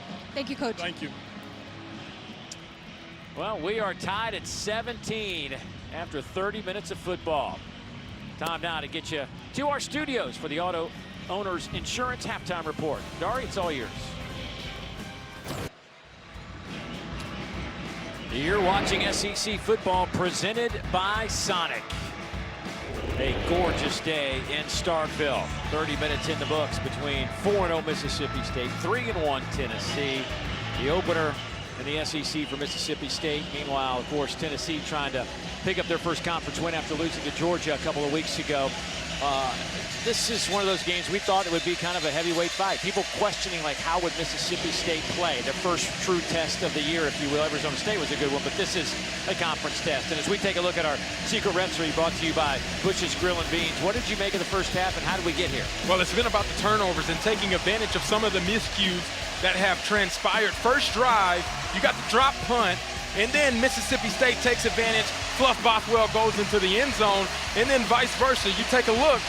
Mississippi State had an opportunity to pick up a third down. Bad throw, it's tipped. Overthrown to Colton Hood. Colton Hood picks it off and does the rest. That's been the storyline to get this game started, as it's tied up to coming out of second half. Well, coming out of the locker room, Morgan had a chance to catch up with Josh Heupel. What'd he have to say? Well, Coach Heupel was frustrated and intentional coming out of the locker room, Dave. He really said, you know, the run game is the foundation of who they are and need to do a better job of that in the second half. And really that all comes with just playing more clean overall.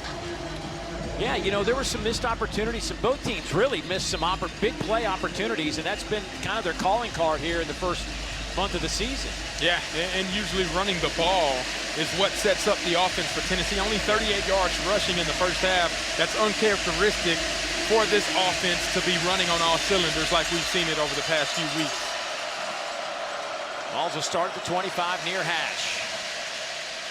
Incomplete off the hands of Braylon Staley.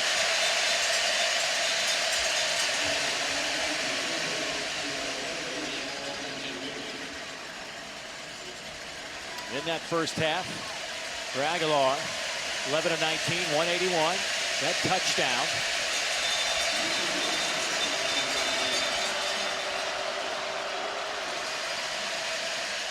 Handoff left side. Nice little cutback by Deshaun Bishop.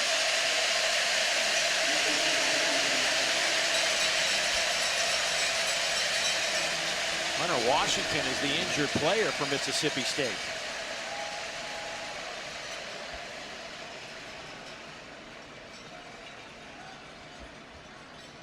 He went in for that tackle against Bishop. Seemed like his arm may have gotten caught up.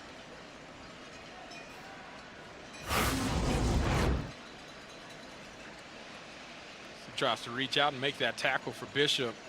Throws that left arm out there. You can see immediately, maybe he was hitting the face, maybe immediately he grabbed his helmet and something wasn't right.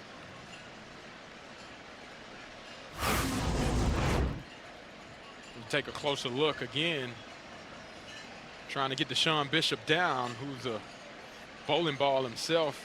The cleat kind of goes up into the head and neck area as well, and see him walking off gingerly.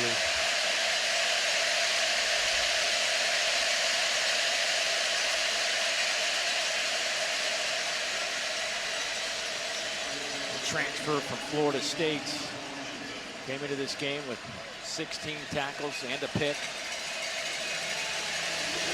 But it's third down and 6 situation for Tennessee. 1 of 6 on third downs in that first half. They averaged 3rd and 6.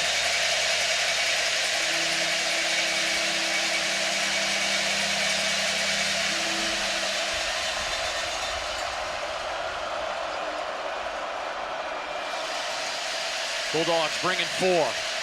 Aguilar has time. Flags come out in the backfield. Pass is caught there by Mike Matthews. He's into Mississippi State territory, but let's wait for this this call. It is right there. Personal foul. Hands to the face. Number 6 on the defense. 15-yard penalty will be added to the end of the run. First down. And another penalty against Mississippi State. That is number 5 for 66 yards. And you're going to see Deontay on the left side of your screen.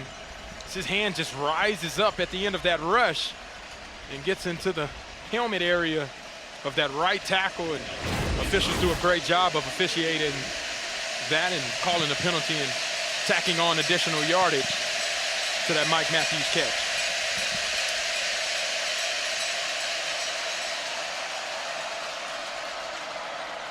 Boy, just like that, Tennessee at the 30-yard line.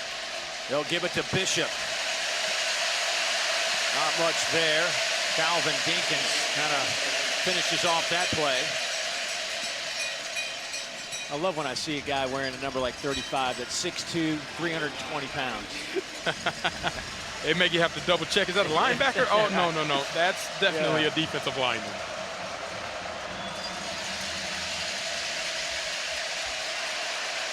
Aguilar. He picks up some yardage as he's pushed out of bounds by Brandon Jennings.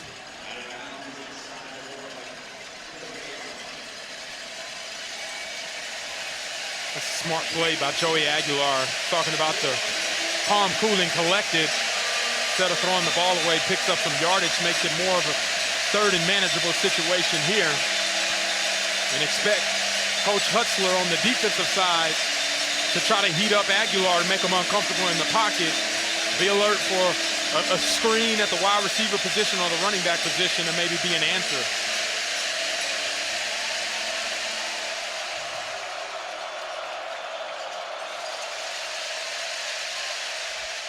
Aguilar pass is caught. Kitzelman inside the 10. First down, Tennessee, and he picks up 17.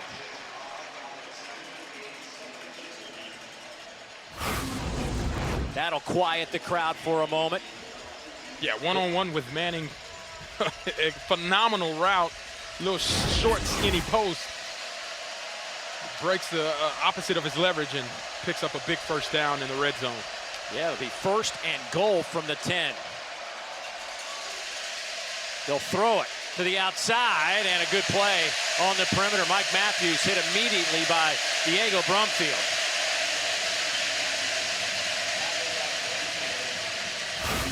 Outstanding job by Brumfield, being able to read it, strike, and then get the ball carrier down before he's able to get going.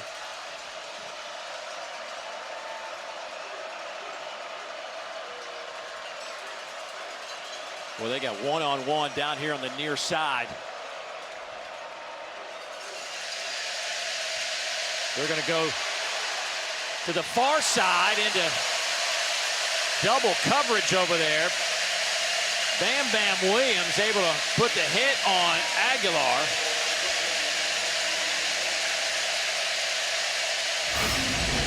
Yeah, you can see Aguilar being pressured right off of this right side. Bam Bam Williams makes his presence felt and hits the ball out of Aguilar's hands, which causes the ball to fly into the end zone. Luckily for him, it was incomplete.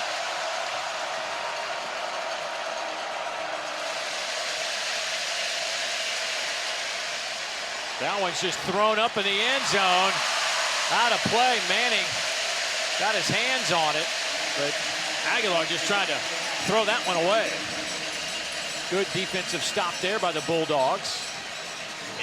Forcing a field goal opportunity now for Max Gilbert, who missed his last one.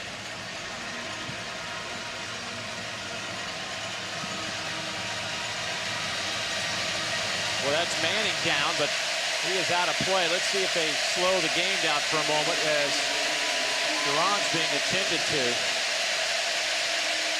He appeared to land awkwardly, trying to make that interception, keeping his feet in bounds, and then kind of lost his footing as he went out of bounds.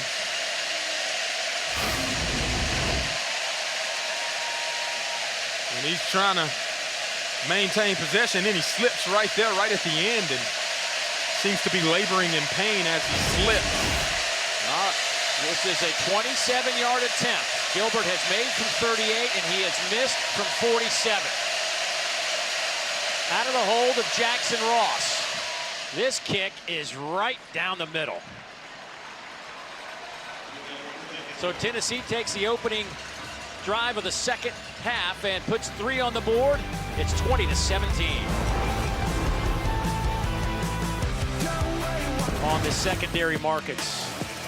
That's how much these fans can't wait to see Alabama and Georgia. These fans here in Starkville couldn't wait to see this one between Tennessee and the Bulldogs. But we got two quarterbacks playing at a super high level right now. Gunnar Stockton, first 300-yard game in Georgia's comeback victory against Tennessee. Meanwhile, Ty Simpson's thrown for almost 900 yards and 9 TDs in his first 3 starts. That's how good those two have been. What do you think tonight? It's going to come down to the line of scrimmage. Who's ever able to hold up at the line of scrimmage, being able to run the ball as well as stop the run, I think it's the team that has the advantage. It's going to be tough, too, going into Athens for that Alabama team. Can Ty Simpson maintain what he's been able to do? It'll be interesting. Can Georgia break the chains of Alabama? They've lost 9 of 10. Kirby Smart just 1-6 against the Crimson Tide. Will be a lot of fun tonight in Athens, GA. A lot of fun here in Starkville. 2017, first possession of the second half for Mississippi State. Blake Shapen comes out firing, hits Evans. He spins into some traffic at the 30-yard line. Turntine, first one there, but to pick up a 5. It's a good play on first down.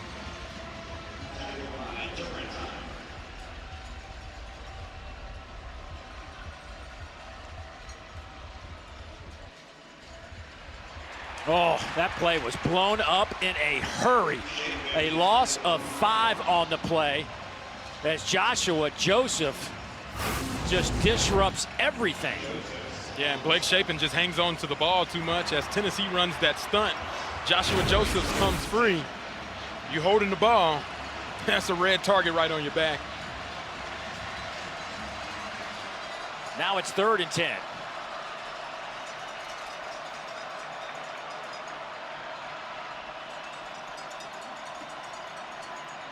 Ball's bringing 4. Shapen steps up, fires, has a man, first down. Seydou Traore. 16 big yards. Yeah, getting him involved in the offense has been a major focal point. You see the switch release creates opportunity for him to catch the ball, make a play, and get a first down. They'll run with Bothwell. Thielander there to make the play. Bothwell closing in on 100 yards, averaging over 7.5 per carry. 12 attempts, 94 yards. And he may have just hit the 100-yard mark with that run. Arion Carter meets him, but not after a gain of 6, maybe 7. Actually, State's going to spot that almost near midfield. That's going to be a gain of 8. An injured ball. Looks like Joshua Joseph. That is Joshua.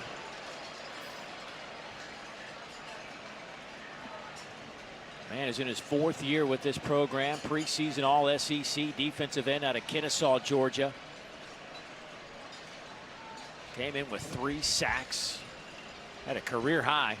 7 tackles in their opener against Syracuse. Yeah, and one of their best pass rushers. We already talked about the depth of this defensive line and how they've gone through it. Tyree West went down earlier in the game.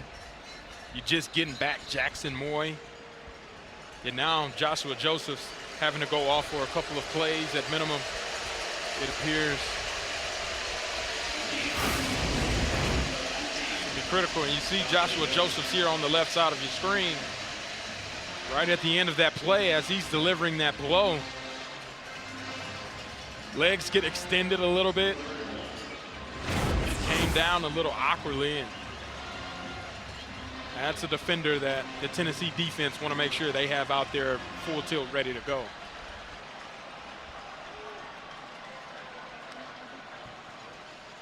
They'll give it to Bothwell.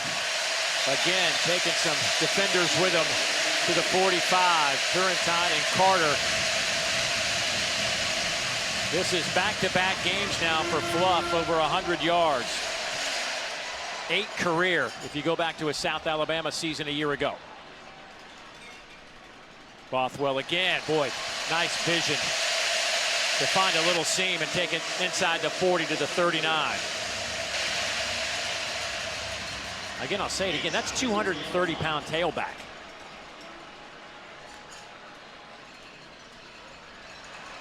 Chapin going toward the end zone. Nobody's there. There is a flag back at the 20-yard line. McMurray may have grabbed a hold of Aiden Williams. Pass interference on the defense. Number 8. 15-yard penalty from the previous spot. Automatic first down. Excuse me, Colton Hood back there, not McMurray. That's 8, not 6. Yeah, you're going to see the hand right on the backside of the jersey.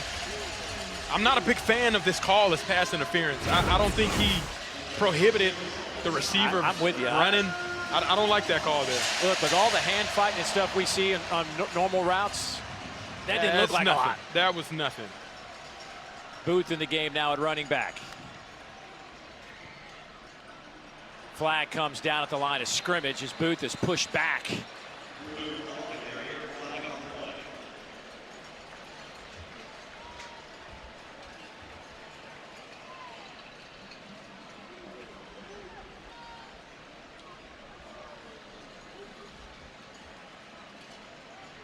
Debating, it appears it's going to be on the offense. Illegal shift on the offense. More than 2 players moving at the same time. 5-yard penalty. First down. That is 6 penalties, 71 yards. Tennessee's been penalized 3 times for 25 yards. But in games like this, man, you just can't give up or give these yards away. Yeah, not to offenses that are as good as these two. First down and 15. They'll swing it near side. Evans, he is met immediately and dropped. That's another loss of 5. That is Jalen McMurray making the play.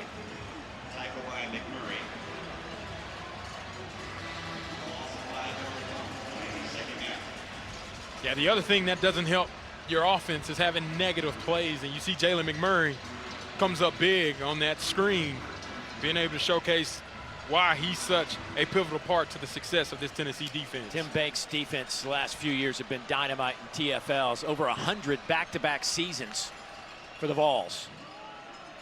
Here's Booth trying to break a tackle. He does. He scoots around, needs a block, and doesn't get it. Oh, that was close. Colton Hood avoided the defender. Eason was the first one there that kind of caused the whole thing, but Hood able to stay in his lane and make a heck of an athletic play. Yeah, and you see Booth does a great job breaking that first tackle. You thought there was daylight coming off of that edge, but Colton Hood does a great job taking that angle away. And Blake Chapin isn't able to pick up that block to try to free his partner around the edge. But Booth not happy at all as he's on the sidelines for this 3rd down and 23. They got to get it inside the 15. Pocket collapsing, he dumps it off. And a big hit around the 25-yard line by Arion Carter on Seydou Traore. Boy, you got a good look at Arion Carter and the kind of ground he can cover. That closing speed is incredible, and you see him looking like Superman leaping across the body of Seydou Traore to bring him down. He didn't grab the back of the collar. The fans saw the replay and don't like the way that tackle happened, but Arion Carter looking like Superman there. Ferry has hit from 51. This will be from 42.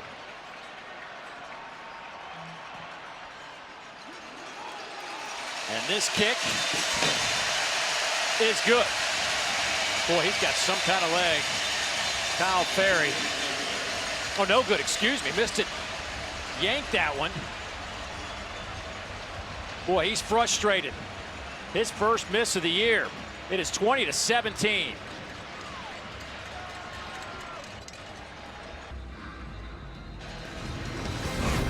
This is the SEC on ESPN. We are at 2017. Kyle Ferry just missed a field goal attempt to keep it at 20-17. Big reason Tennessee has 20 on the board is because of the guy that has been there, stood on the outside all year, Chris Brazzell II. He's been a big part of this game today. Yeah, big-time playmaker. Every time he has touched the ball, he's been able to pick up huge chunk yardage, picking up first downs, and then obviously making some of those great acrobatic catches that he's known for And then if you just put it into the vicinity, he comes down with it. Good things happen when you feed number 17 the football. Top 5 in receiving yards, leads the country in touchdown receptions. They will get it to Matthews on this possession. Hurdles a defender down the far sideline. He's inside Mississippi State territory down to the 40. Hunter Washington pushes him out of bounds, but give the Vols 36. Explosive and dynamic. You fake it, get your wide receiver out in space, forces a missed tackle, and then there's that explosive dynamic ability by Mike Matthews picking up explosive on first down. Lanier, who missed that initial tackle back around the 40-yard line, is the injured Bulldog. And there's another one down as well. At the end of the play, Isaac Smith is down. Those are two players that you can have. It looked as though whenever Lanier tried to come down on tackle, maybe his throat or neck. Boy, he's landed wrong. He's grabbing that collarbone area. Yeah.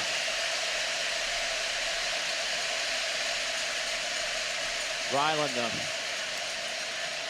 fifth-year senior out of Tuscaloosa. And Isaac Smith. Boy, that's one of your best defenders there, absolutely. And you see at the end, he's diving to make that tackle on Washington. His arm gets caught up in between the wash. I'm not quite sure what the injury is, but it obviously doesn't feel or look good. And with this defense down, Isaac Smith and Brylan Lanier, the depth will be tested on the back end. Isaac Smith led the conference in tackles last year with 127. He had 20 tackles against Tennessee last year. 20. Aguilar is dropped. Zachary Tillman. A loss of 7. And check to the right of your screen. Zachary Tillman one-on-one with Peyton Lewis as the back. He sheds him. Lewis doesn't get in good position. And then he's able to bring down Joey Aguilar. It's a huge sack for this defense.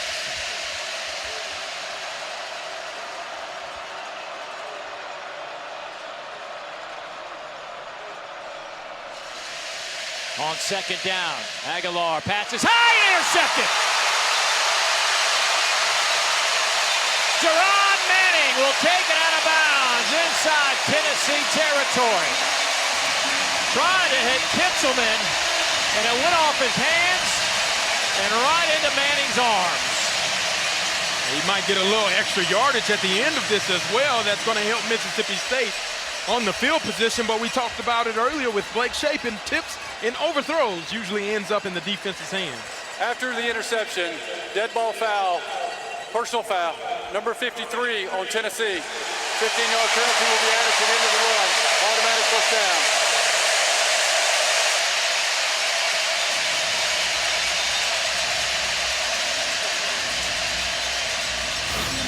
And here's how getting a sack the previous play affects you.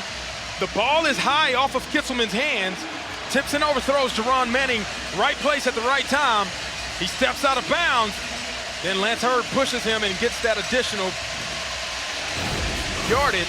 That's what this defense needed in a time where you just lost 2 of your secondary defenders.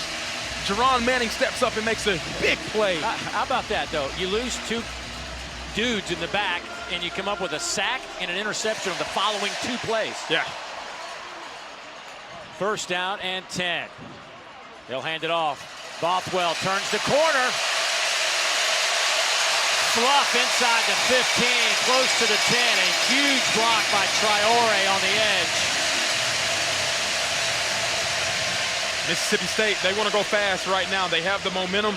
Expect an end zone shot here coming up to be able to test where this defensive secondary is.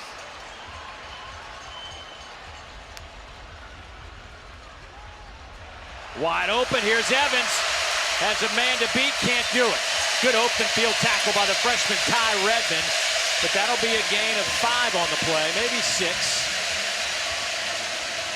They can get a first down right around the 1 yard line, maybe 1.5 yard line.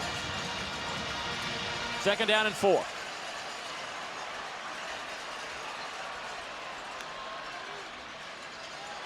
Give it to Bothwell. Touchdown, Mississippi State.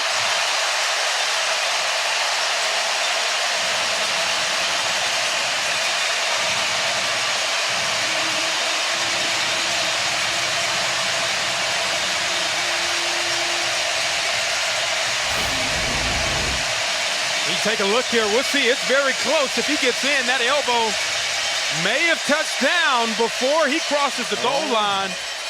And it appears this play is going to be under review and be called back, and they'll be down at the half-yard line from that look we saw Previous there. play is under further review. The ruling on the field was a touchdown. And look, the ball, his left elbow hit the ground. The ball was in his right hand. Yeah, I don't think he got into the end zone. I don't think it crossed the plane. This is a great look here. That right elbow, left elbow, he turns around. Ball is in the right. It doesn't appear to cross the plane from that angle.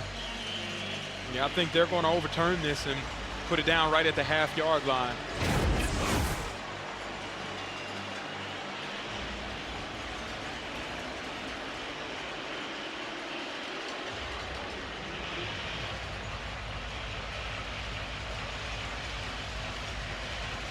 This might be one of those situations where you run Camario Taylor in there. Oh, yeah, we saw him a week ago on a 4th down play where they allowed him to get in that wildcat formation as a big physical threat. After video review, the runner was down short of the goal line. Ball be placed short of the goal line. It will be first down, Mississippi State.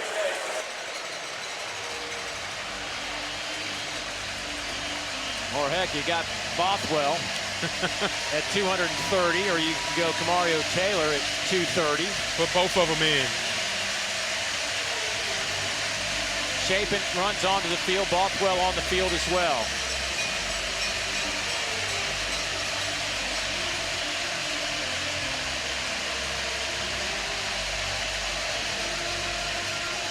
They'll put a tight end and 2 receivers split out to the wide side of the field. Out of that shotgun formation. Hand it off to Bothwell. Does he get in this time? He does!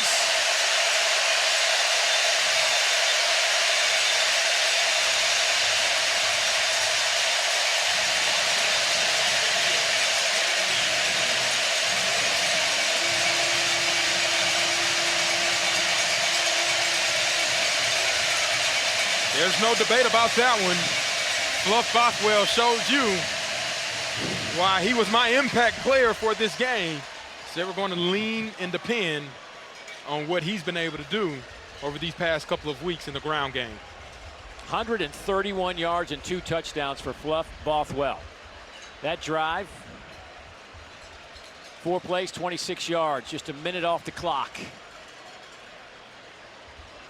That is Albert Reese, the right tackle, who missed a game a couple of weeks ago. Returned against Northern Illinois last week.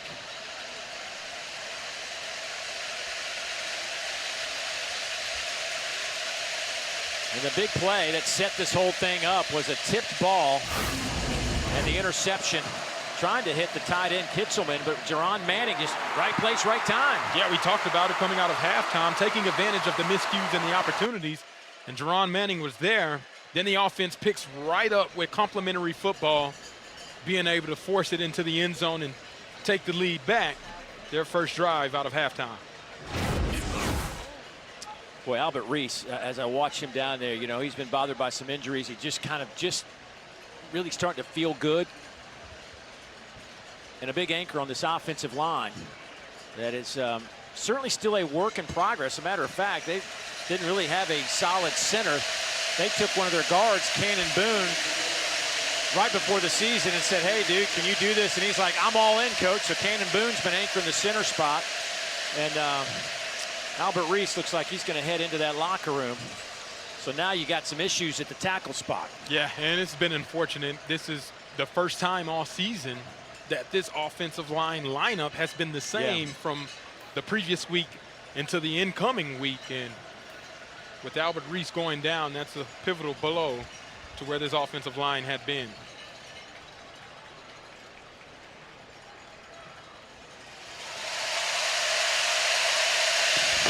Well, Mississippi State has reclaimed the lead. It is now 24-20 with 3:48 to go in the third quarter.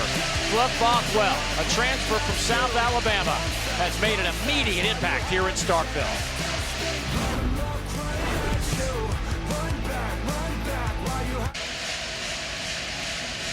A young man who grew up in the state of Alabama, but went to South Alabama because he was somewhat lightly recruited, but he knew what SEC football was all about. Could not wait for this game to get here. His first SEC game, and Fluff Bothwell has put on quite the show. 131 yards and 2 touchdowns.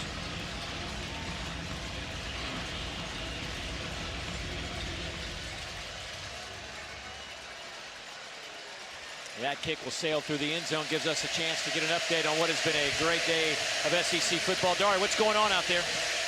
Oh, Dave, it has been really, really fun, my friend. 17-13 Ole Miss early fourth quarter against LSU. Logan Diggs into the end zone. They're up 24-13. 8:20 to go. LSU in Ole Miss territory, but number 4 is in trouble. Prime time tonight on SEC Network. Shane Beamer in South Carolina. Home at Williams-Brice for Kentucky, guys. Boy, talk about a team that needs something positive to happen. Both of them do, Kentucky and South Carolina. We'll see how that plays out after we're finished here. Tennessee trying to take the lead back after Mississippi State scores their last touchdown. They'll go with Thomas, who picks up 5. Brandon Jennings on that tackle, and that tempo again. Couple of broken tackles for Thomas. He's out over the 40, first down. We mentioned that tempo. One of the assets that both these teams have in a game like this, they get to practice against this every day. Yeah, they're a little bit used to it, but it still is different monster when game day comes around. Aguilar going up top, looking for Brazzell. Makes the catch at the 15. Touchdown, Tennessee. A flag comes out at the 20.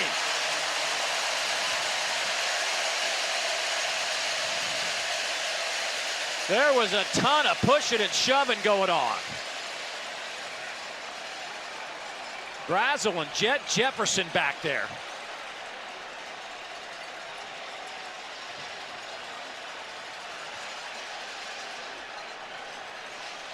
We'll see. They both are hand fighting. It appears it's going to go against Brazzell. Interference on the offense. Number 17. 15-yard penalty from the previous spot. Replay first down. Boy, a huge play off the board for Tennessee. Yeah, and you can see the hand fighting one-on-one there. Brazzell kind of pushes him right by the side. I wouldn't even say it was a push, though. Oh, boy. We've already seen one penalty for pass interference. Again, I don't think that was pass interference there either. Both guys have hands on each other. Let's let them play. Big play, Brazzell. Have to do it again. First down and 25. They'll run it with Thomas. He is wrapped up at the 27.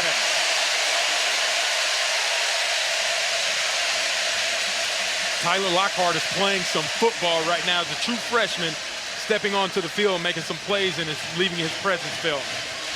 He's getting a bunch of work. Darion Gillette out today. The dime for Mississippi State, opening the door for Lockhart. 2nd and 23.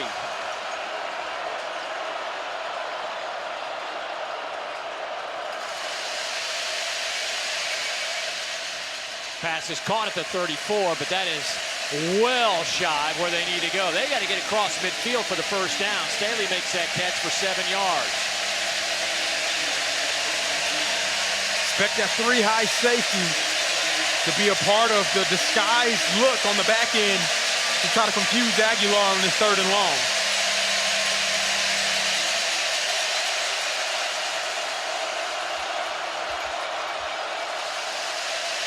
Three-man rush. They'll swing it to the outside. Thomas is dropped at the 35. Boy, the Bulldogs are now swarming all over the field. Manning and Dinkins combined for that stop. They are getting to the ball, and they have bad intentions when they get there. The momentum has flipped. Mississippi State has an opportunity to use it to their advantage.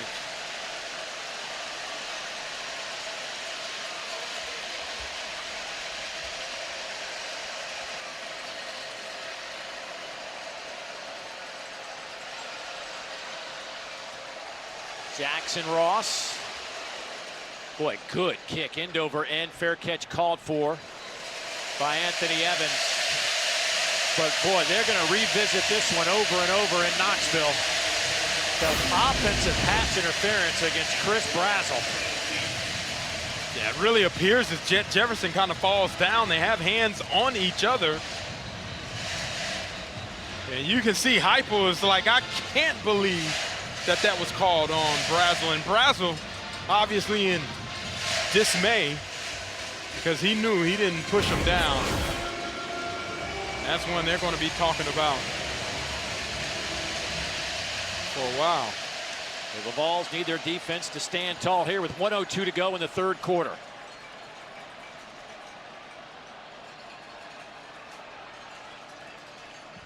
Chapin just 106 yards throwing the football because this Mississippi State team has rushed for over 160. Booth hit by Burns.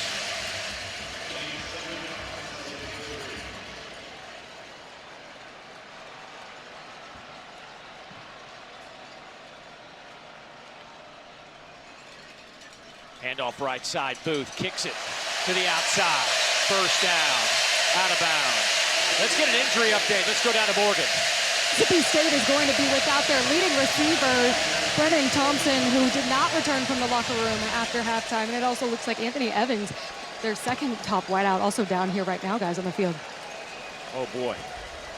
I mean, they weren't exactly deep at receiver, but you lose Thompson and Evans. Boy, and now you've got some real issues. And that run game is going to have to carry him. And this is the impact of playing SEC football. And you see your top 2 receivers already down. You lost your right tackle as well so far. You lost 2 defenders. It makes for a crazy time. As you see at the bottom of your screen here, these 2 guys getting right caught up. As they get tussled, bends backward kind of awkwardly. And he doesn't get up from that moment until just now, which you see him walking under his own power, which is good to see, but yeah, fell awkwardly as he was trying to block the defender on that last play. And also no Albert Reese, that right tackle. We saw him leave their last offensive possession to the locker room. There's no sign of him on the field since then. First down and 10, getting late here in the 3rd.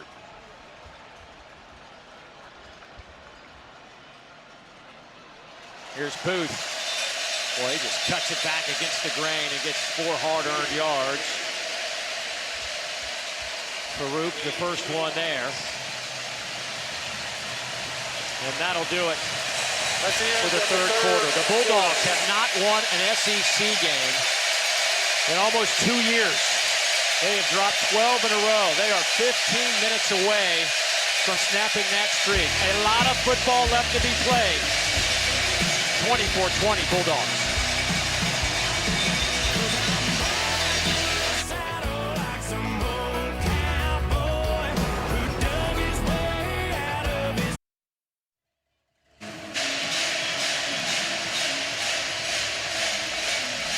Just capture this emotion for a moment.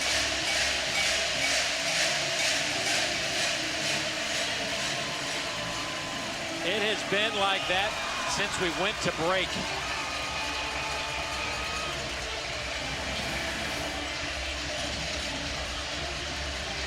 Bulldogs will have it 2nd down to start the 4th quarter. Oh. Anthony Evans back on the field for Mississippi State. Hand it off to Boot. Nowhere to run between the tackles. Bryson Easton circles around to make a play. Now it's 3rd down. Boy, if Tennessee could get the stop here. They need all the momentum that they can now. Screen, I think, would be a great opportunity to be utilized in this situation. Bulldogs 7 for 14 on 3rd downs. Got to get it to the 40. Bringing some heat. Chapin batted down. He almost caught it. Good thing he dropped it. But it will be a punting situation for the Bulldogs here. 4th and 7, back at the 33-yard line. Yeah, you take a look. Blake Chapin trying to hit Anthony Evans, but Big Easton does a great job getting that big hand up and being able to knock the ball down. I thought Anthony Evans actually had a step on the defender. It could have been a big conversion if they were able to connect on that play. Ethan Pulliam will punt it away to Boo Carter, who stands back at the 20. It's a fake! They got the 1st down! Sam West!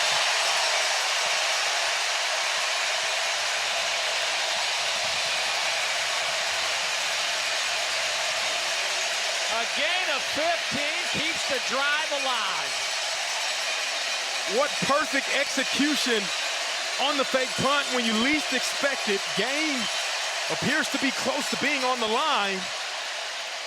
And you put the ball in Sam West's hand for the first time, and they outflank the defense, and that's just great schematics there. This obviously has been scouted out, and they found the right time to utilize it in the 4th quarter. From the 48, Chapin hit immediately. Oh, is he destroyed? It's picked up. Joshua Joseph to the house. Touchdown, 41 yards. Tyree West just leveled Chapin.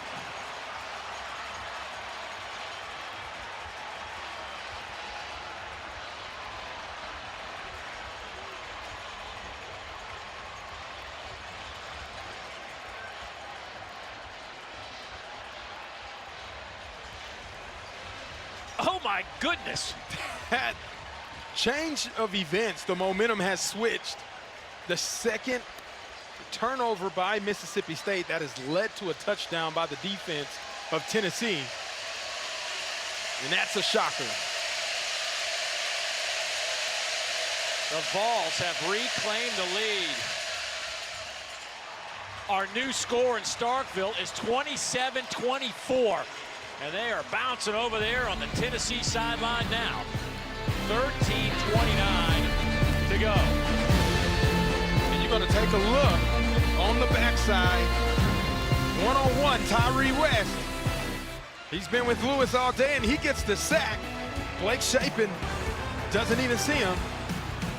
And then Joshua Joseph, having a day of his own, puts the Volunteers back on top, 27-24. This is the SEC on ESPN.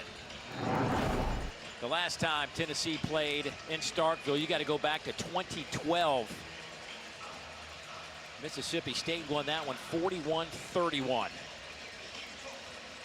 These two teams have not played a bunch over the years. First meeting was back in 1907. They've only played 48 times. This one sails through the end zone. Time for us to get an update. Back to Charlotte. Dari. Dave, it's interesting there, and it's interesting up the road to that school up north, folks. LSU battling back. Harlem Berry touchdown. Go for 2, don't get it. Ole Miss still up 5 with the ball, trying to run the clock. 1st down, under 3 minutes to go. Meanwhile, Bama, Georgia between the hedges coming up.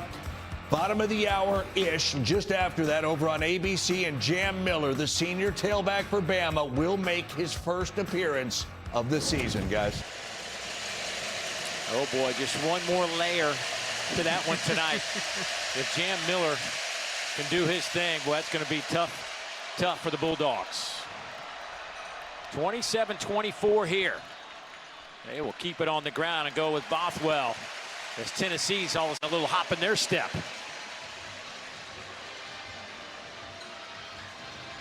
Boy, what just a swing of emotions in about 30 seconds just then.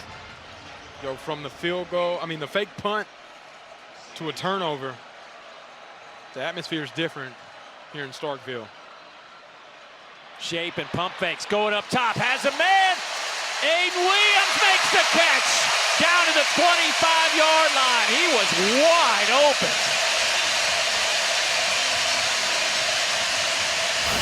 49 yards.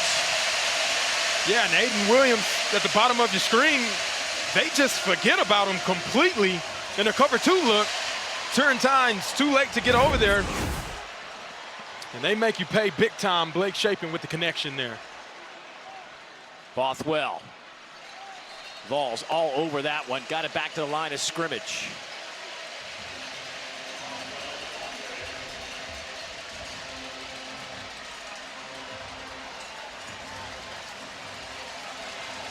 Camario Taylor will check into the game.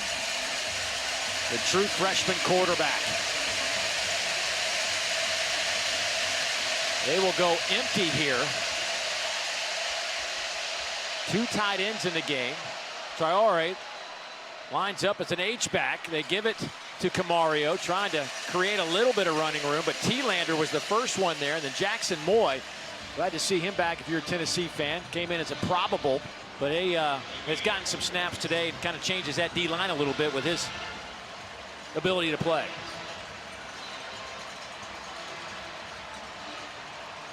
Third and 8 here.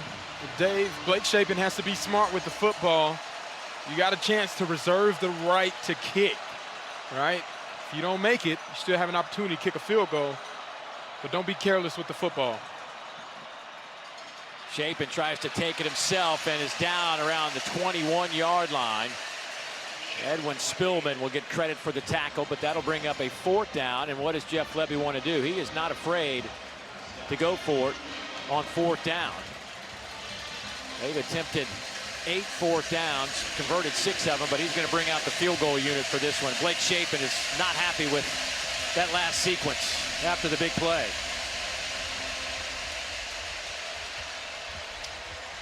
So here is Kyle Ferry. This will be from 39. He's hit from 51, missed from 42. And this kick is dead. Solid, perfect. And again, we are tied here in Starkville. 10.5 to play.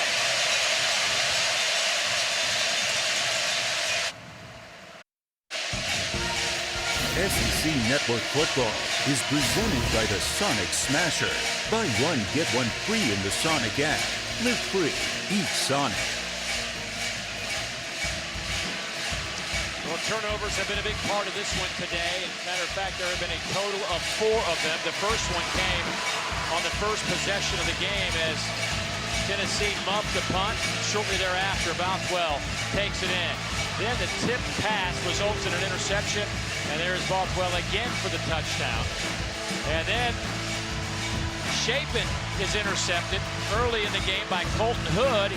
A 22-yard pick 6 for him. And then how about a scoop and score from Joshua Josephs. Tennessee now with 4 defensive touchdowns this season. That is a big part of our game today, are these turnovers, 2 by each team. Tied at 27, 10.5 to play.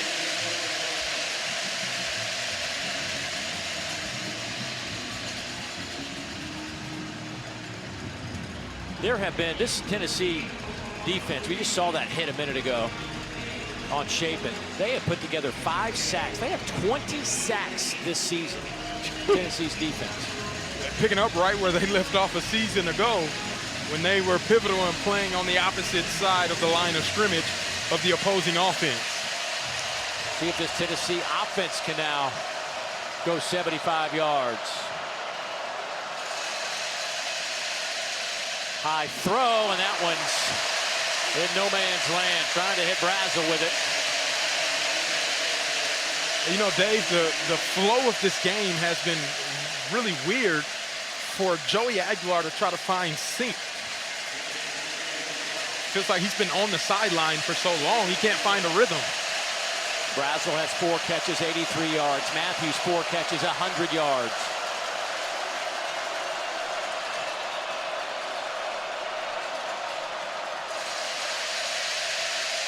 Hand off to Bishop. He's out over the 30 to the 31. So it'll be 3rd and 4. Jalen Smith, again, the Tennessee transfer, was with this group last year.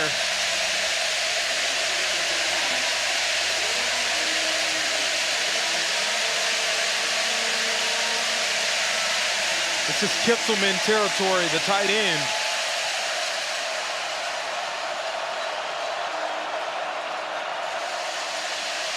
Aguilar, high throw, batted in the air, it's intercepted again!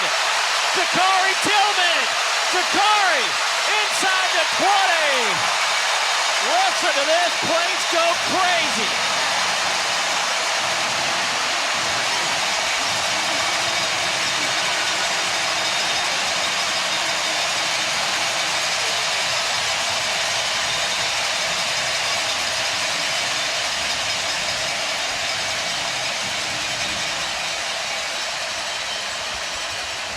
As I mentioned before the play, 3rd downs, Kitzelman has been one of Joey Aguilar's favorite targets. Well, that's been the scouting report. As you try to undercut it, tips and overthrows, Zachary Tillman takes advantage of that. And Dave, you mentioned it, turnovers and taking advantage of those turnovers. That's been the name of the game as they force another interception.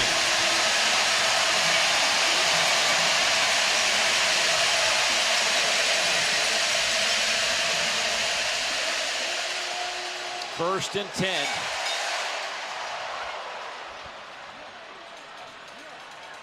They'll give it to Booth. Booth will make the turn and pick up a couple of yards. Arion Carter. Get to sign the big cowbell.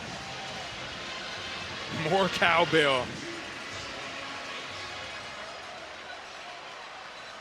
Carter, by the way, 13 tackles to lead Tennessee today. Hand it off, Booth. Inside the 10, runs right into Carter. It'll be 3rd down and a couple.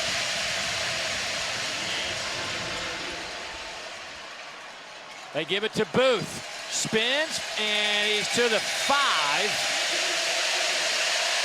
Helander makes a tackle, but it'll be 1st and goal for Mississippi State. Booth does a great job picking up the 1st down, but then guess what? Fluff Bothwell comes back into the game. You think you get a break, and then the other one just comes in and they reload at that running back position.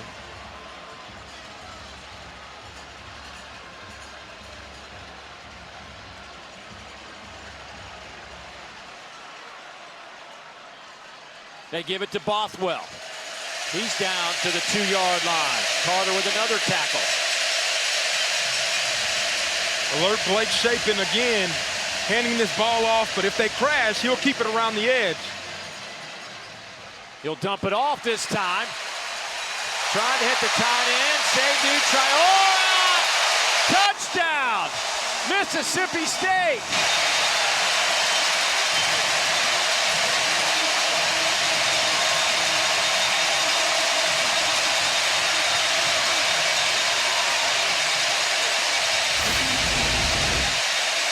He may have stepped out, Dave. Let's take a closer look. And I see grass there. That's incredible athleticism to be able to keep his feet in, toe tap, and then dive to be able to get a score. Incredible. I saw him yesterday at practice do a front flip and landed at practice. That wasn't a front flip, but that was certainly Supermanish. If that's a word, I just created one. That kid is athletic, and that's why Jeff Levy wants to get him the ball more often, because he is a mismatch nightmare for defenders alike. Safeties and linebackers stand no chance. The young man, a fifth-year senior out of London, England. Transferred here from Arkansas State. Been in this program a few years now. Seydou Traoré with a remarkable effort to get it into the end zone. And the Bulldogs are back out in front.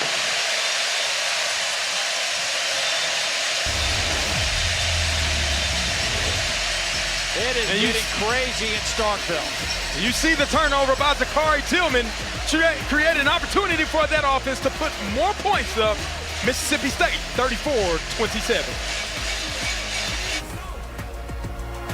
On full display. I mean, heck, here's the deal. We got a long way to go here, okay? I mean, there's 8 minutes to play, but if Mississippi State wins this, somehow, holds on for this, they're going to be 5-0, be in the top 25.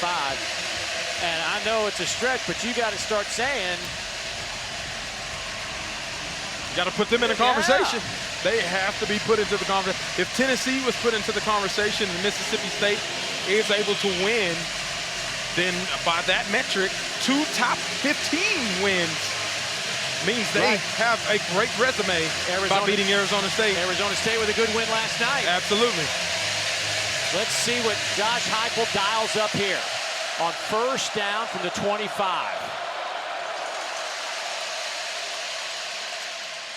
Pass is caught by Brazel. That's his 5th catch today. Brazel's averaging 100 yards receiving this season each game. He's closing in on 100. Matter of fact, he is at 94 right now.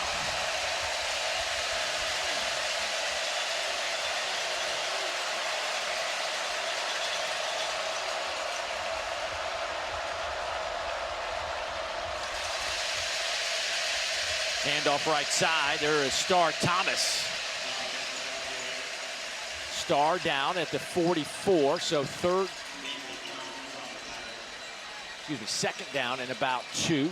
And it looks like Jesse Perry's the injured player for Tennessee.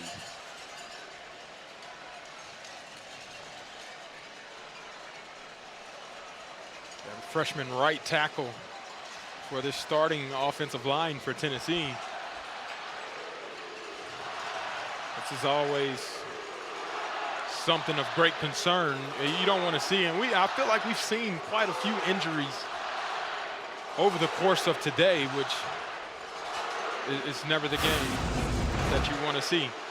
And you'll see him right in the middle engage as he's caught in that traffic, and he just gets rolled up on that left leg.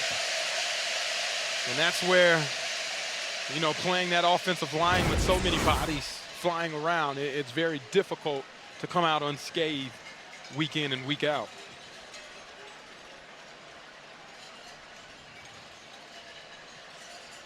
Again, we were told David Sanders, who wears number 70, their 5-star, #1 ranked lineman in the country. There he is right there, was available to play for the first time this year. Talking to Josh Heupel about him yesterday, he's like, man, I've coached some good ones, but this guy has got all the tools. Yeah, but how about your first game in this setting? Especially with what's at stake and what's on the line. 7 minutes, 15 seconds left in this game. Down by 7. And Mississippi State is frothing at the mouth with where they've been at and how they've played defensively this year. That's a tall task to try to come in and get kind of your feet wet in SEC play. I mean, I'm just looking at him right there just a moment ago, just thinking what's going through my mind, right? You've been injured, you're trying to get out there, you want to play, but here's your moment right now, 7:15 to go, 4th quarter, on the road, 1-score game, and now you got to protect the edge. Yeah. Let's go. It's a tall task, but this is why he came to Tennessee, right? This is why he's playing in the SEC, because of moments like this, and when your number's called, got to take advantage of it. As you see Jesse Perry getting helped and assisted off to the sideline. You hope he's okay.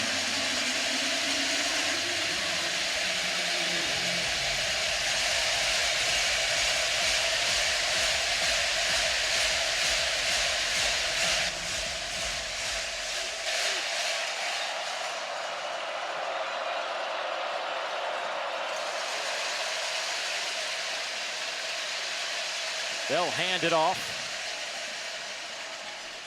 to Star Thomas. Watch David Sanders right here on this first play. Yeah, he comes in as the right tackle, and to get his feet wet, Josh Heupel says, we're going to pull you and just go hit somebody. And that's how you get started. Pass is caught by Mike Matthews, and he is dropped just over the 45. We'll spot him at the 47. Brandon Jennings there to make a play. Second down, and call it about 9, I guess, yeah.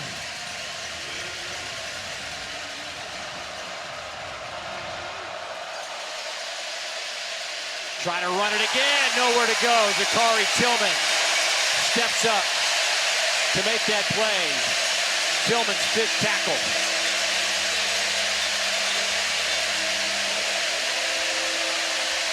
I'm Joey Aguilar here. On 3rd and 10, I got to go find my playmaker. Get the ball to Chris Brazzell and let him do what Chris Brazzell does. 3rd down and 10. Four-man rush. Dump it off underneath. Thomas stopped shy of the line of game, which is the Mississippi State 43. Let's see what Josh Heupel wants to do here on 4th down. Looks like he's going to keep his offense on the field. I feel like this is 4-down territory. You get down to 5 minutes left in the game. You got to create some momentum for yourself, down by 7. This is the time to go get it.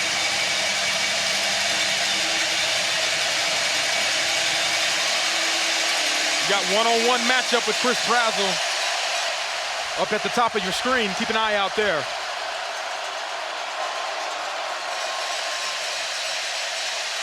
Aguilar passes, caught, 1st down Tennessee.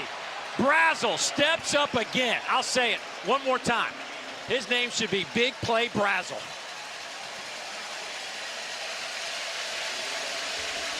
Keeps the drive alive. 4:41 and counting. Handoff. Thomas hit once, hit twice, and dropped after a gain of 1. Dinkins the first one. Check out Joey Aguilar on that 4th down attempt, fading to his right, still throwing accurately enough. You get it in the ballpark, Chris Brazzell's going to make a play. Big Play Brazzell showcases why he is the top dog in the SEC. That is 6'5", 200 pounds. A tough matchup for anybody. Deshaun Bishop checks in at running back. 2nd down and 9.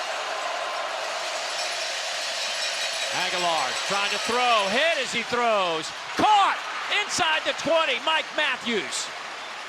A gain of 17 yards. The 6th catch for Matthews. So again, 2 receivers over 100 yards today. Joey makes the throw, stands in the pocket while getting hit, still delivers a strike to Mike Matthews. Handoff, Bishop. Dancing around inside the 15. They'll spot him at the 12. And he got a guy on his hips, on his legs. He's still able to fire it out across the field on the opposite hash, deliver a strike for a 1st down. Big time drive for Tennessee. They got to stick it in the end zone.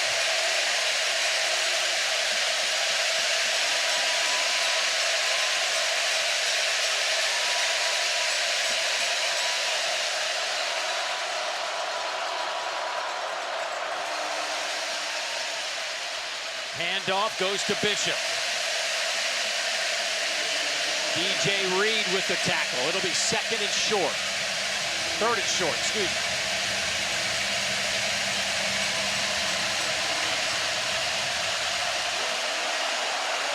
Movement up front. The youngster Sanders, I think, got a little bit eager. Ball start. 70 on the offense. 5-yard penalty. Still 3rd down. Remember, this is the true freshman. Just gets a little eager over his toes, false start, and it probably couldn't come at a more inopportune time as this offense is looking to score. There's Coleman Hustler there.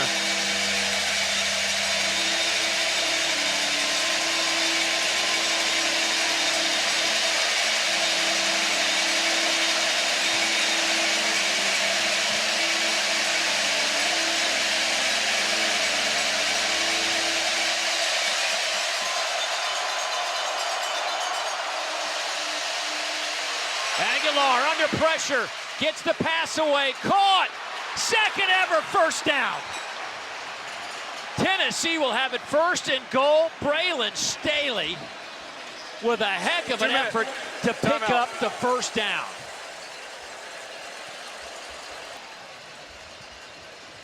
Man, oh man, a 2-minute timeout. Buckle up, folks.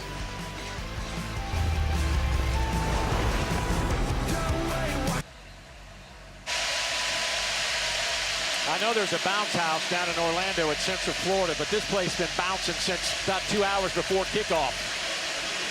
That young man been bouncing all day. 34-27, 2 minutes to go. You want to talk about big boy drives? This is it. 12 plays, 69 yards, 6 minutes off the clock. Your quarterback, Joey Aguilar, is 6 for 6 for 54 yards. You just converted a fourth down. First and goal from the 6.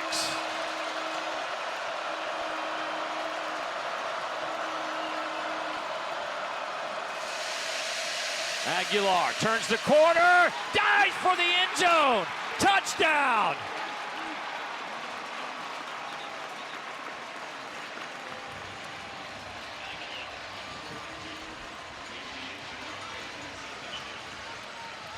What a drive by the Big Orange. They are an extra point away from tying this one up. And take a look. Did he come down before the ball crossed the plane?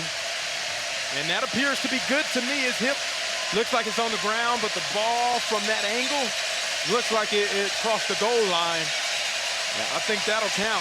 Here's another angle, hip on the ground. I believe that ball crossed there. I think that's a touchdown.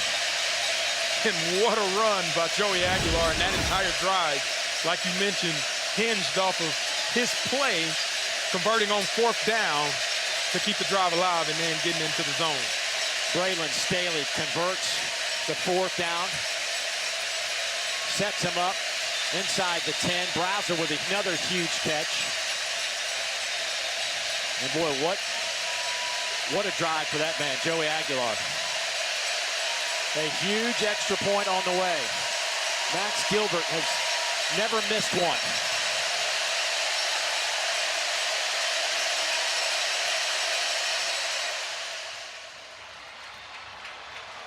We are tied with 1:55 to play, and what a drive for number 6 in orange.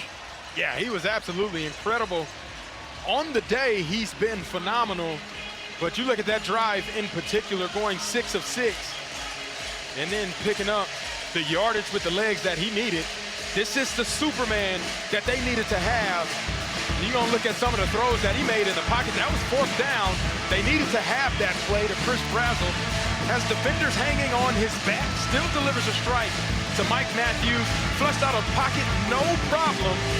Braylon Staley does what he needs to do, and then, in the red zone, he becomes a threat and a runner, and he makes you pay with his dual threat athleticism to tie the ball game up with 1:55 left on the clock. Hey, you know, just to think for a second, he could have been playing quarterback at UCLA in front of about 15,000 people on a team that's struggling, or could be right here. I think his mom and dad are pretty excited that he decided to find his way to Knoxville. Absolutely. First road start in the SEC. I think he's doing well. So now you got to turn the page. What will Mississippi State do on this drive? Before they get the football, let's get an update from Dari. All right, Dave, a little programming update. Kentucky, South Carolina. Those of you tuning in to watch this, if our game is not over, and that's what's likely, this game will begin. ESPN News and SEC Network Plus kickoff set for 7:55 Eastern Time. Cutter Boley set to make his third career start. Kentucky trying to break a 3-game skid against the Gamecocks. Guys? Thank you, Dari. We've got 1:55 on the clock here. Bulldogs will start this one. Kind of an empty set. They'll have Fluff Bothwell on the field, but he is split way out on the far side in the slot. Shaping to throw. Pressure comes, hit. Ball is in the air, hanging forever. Bothwell catches it. Only a gain of 2, but man, that ball felt like it was in the air for a long time. Yeah, it was. Bryson Easton providing the pressure, and Blake Shapen has taken a beating today, but still is able to get positive yardage on that first throw as that clock is winding down. Each team with 3 timeouts.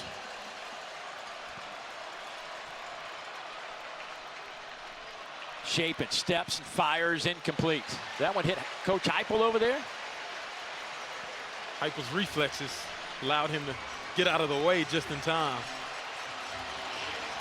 Boy, so now it's 3rd down.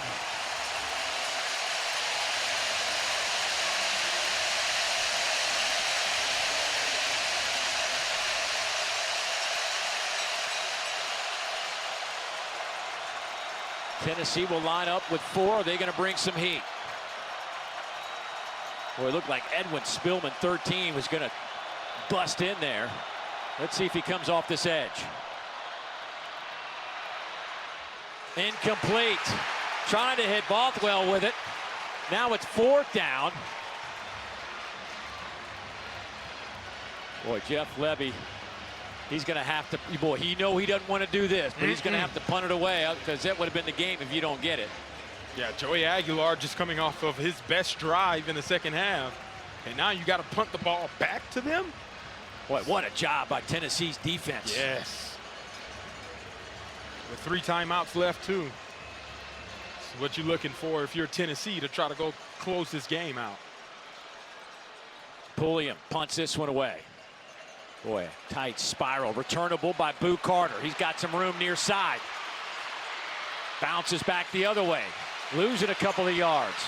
Boo still on his feet and dropped at the 27. Boy, ate up some time on that return, but there is 1 minute and 23 seconds left. There are 3 timeouts on the board for Tennessee.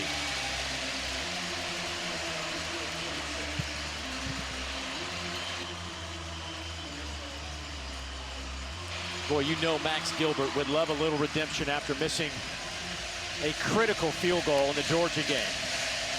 Yeah, absolutely. And you would assume with the way Joey Aguilar has played on the last drive, and he's going to have a chance to at least get close to making a kick for it.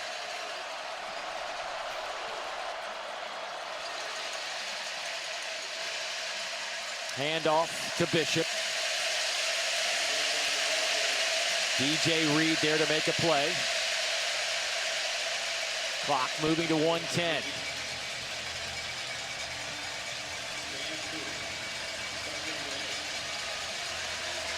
Boy, they're just letting this clock roll. Interesting.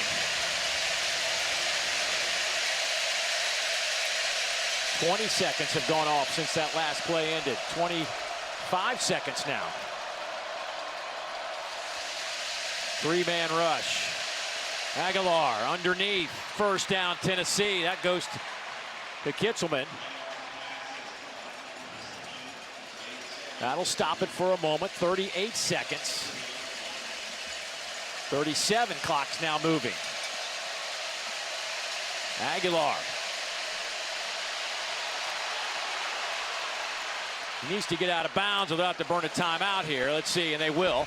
Josh Heupel right at midfield calls the timeout. Brylan Lanier on the tackle.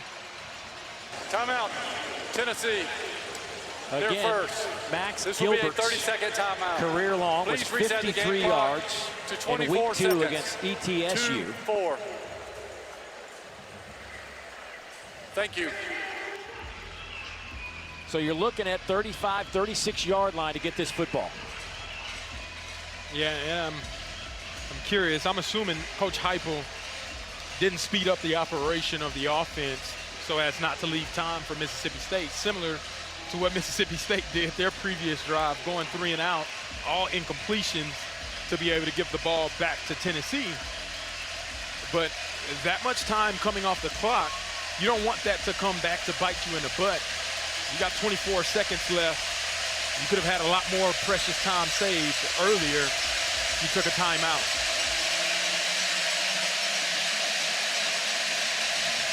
.24 seconds.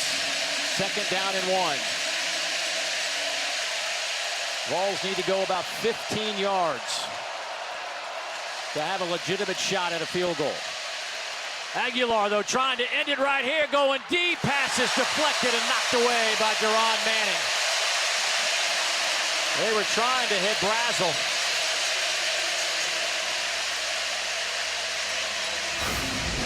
Excuse me, Staley down there. It's a great job by Jerron Manning undercutting that route. If Staley connects on that, that's a big play for Tennessee, but Jerron Manning says, nah, not today. This sets up third down for this Tennessee offense with 18 seconds left in the game.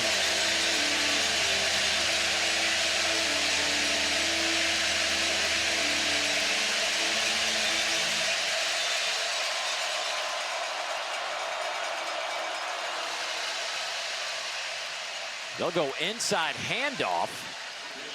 They'll get it to the 44-yard line. Tennessee going quick. Aguilar, clock is moving, 7 seconds. He just sails it out of bounds. Now there's 4 seconds left. I mean, now you just basically got to heave it to the end zone, right? Yeah, you don't have any opportunity any other way. You still got 2 timeouts. You wasted the opportunity to use those timeouts early in the drive to give your offense more time to work with. Now, throw it to Chris Brazel. Circus catches, especially in the end zone, seem to be his specialty. And you'll see Brazel's in the slot right at the top of your screen there. Timeout. Mississippi State, they're first. Mississippi State calling a timeout. They had defensive backs at the goal line. Coleman Hutzler trying to make sure everybody knows what their job is. But I'm just scratching my head about this clock management right now by Tennessee.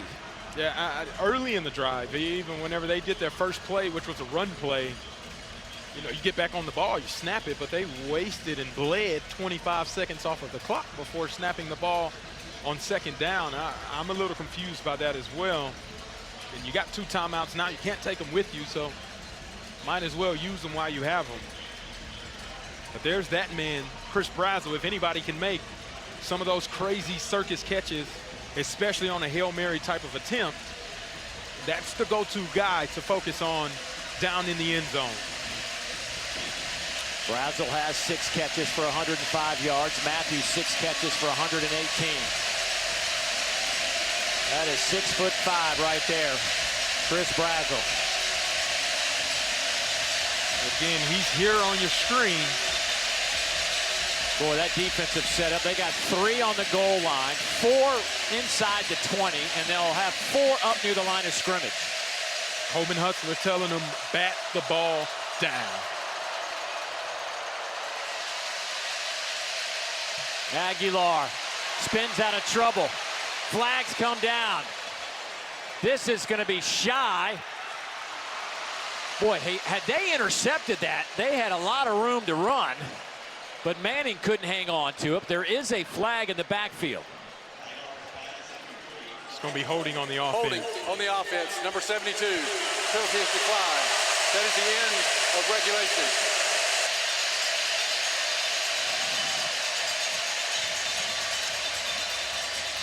Overtime coming up here in Starkville.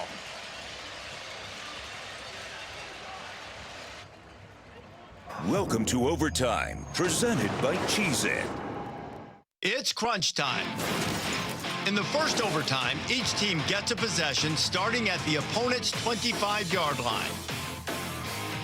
If it goes to a second overtime, teams again start at the 25-yard line, but must attempt a 2-point conversion after a touchdown with no extra points allowed. From the third overtime on, teams alternate 2-point conversion attempts from the 3-yard line until the game is decided.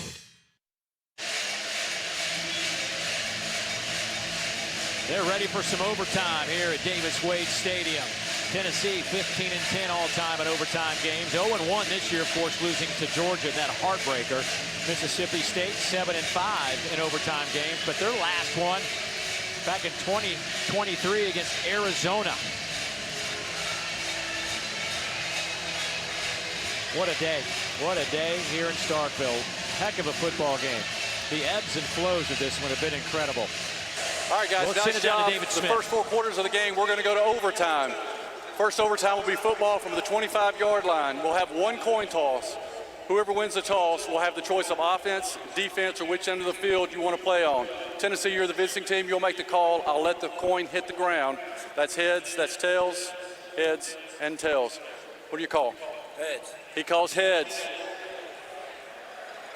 It's tails. Mississippi State, you won the toss. What would you like to do? Defense. Which end of the field you want to go? That way? Mississippi State has won the toss. Tennessee will go on this end of the field. So the Tennessee offense will get the football first. And they will work, as you might expect, away from the student section. Where there are less cowbells.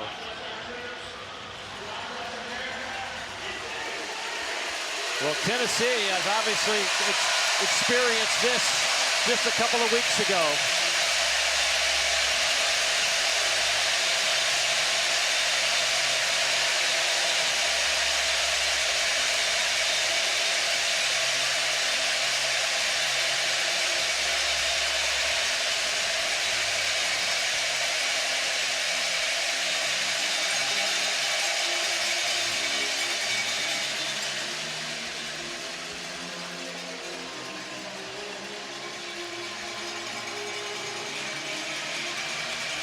So the Vols will line up on that far hash mark. Deshaun Bishop will be your running back. Aguilar, 24 40, 335. A touchdown and 2 picks.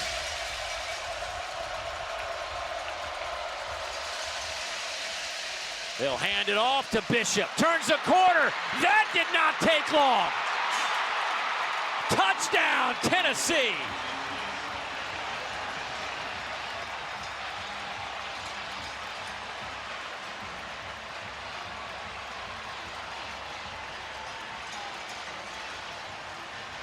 $25 yards.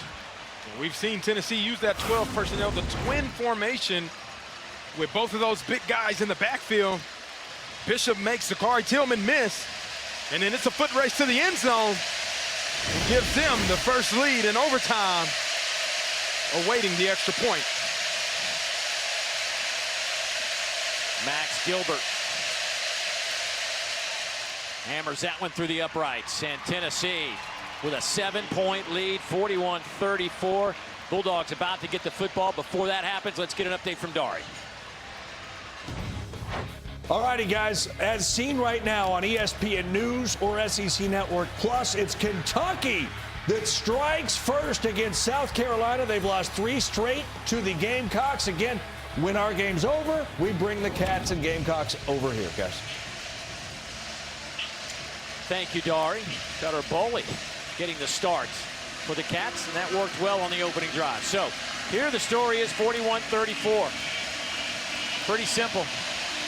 Got to find the end zone, or what has been an electric night here in Starkville will go down in a whimper.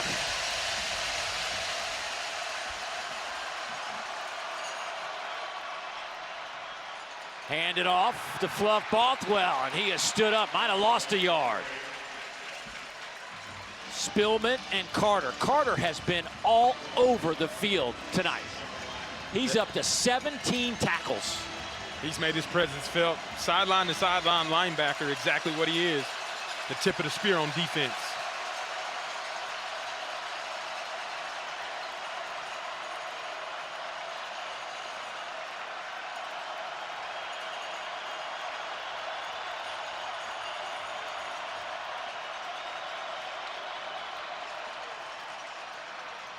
High throw, pass is caught on the far side. Anthony Evans flipped up and out of bounds around the 5. A 20-yard pickup.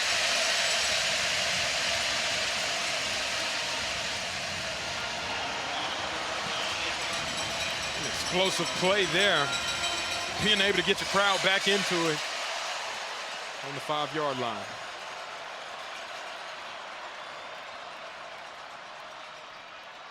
Chapin hit falls forward to the 4. Joshua Joseph making the play.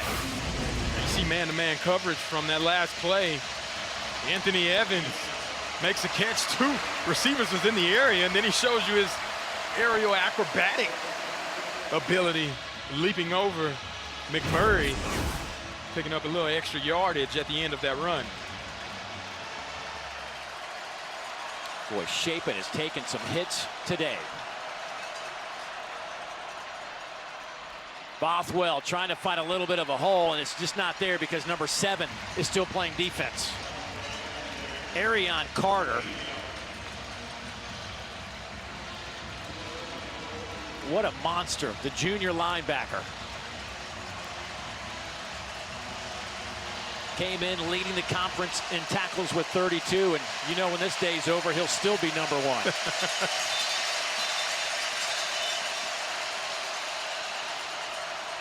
Third down and goal. Shapen looking, cuts it back and slips at the 5. Oh boy, 4th and goal coming up for Mississippi State.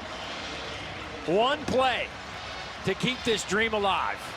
Yeah, he slipped on that play. He keeps his eyes up downfield. He had Anthony Evans at the front pylon with nobody around him. Would have been an easy pitch and catch for a touchdown.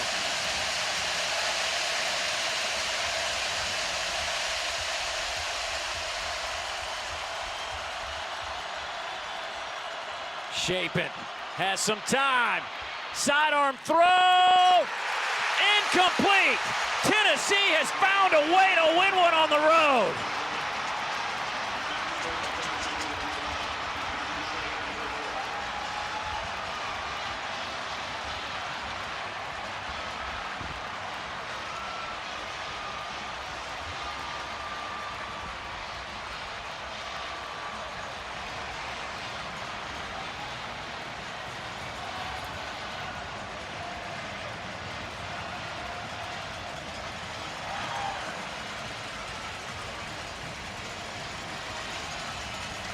What a ball game here in Starkville. Let's get some thoughts from Josh Heupel. Morgan? Well, he's giving some hugs here right now. I'm going to give him a second.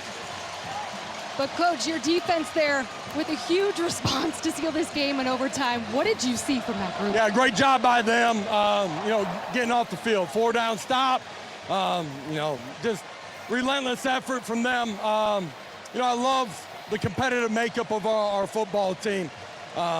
Defensively, there's a lot of really good things throughout the course of the game.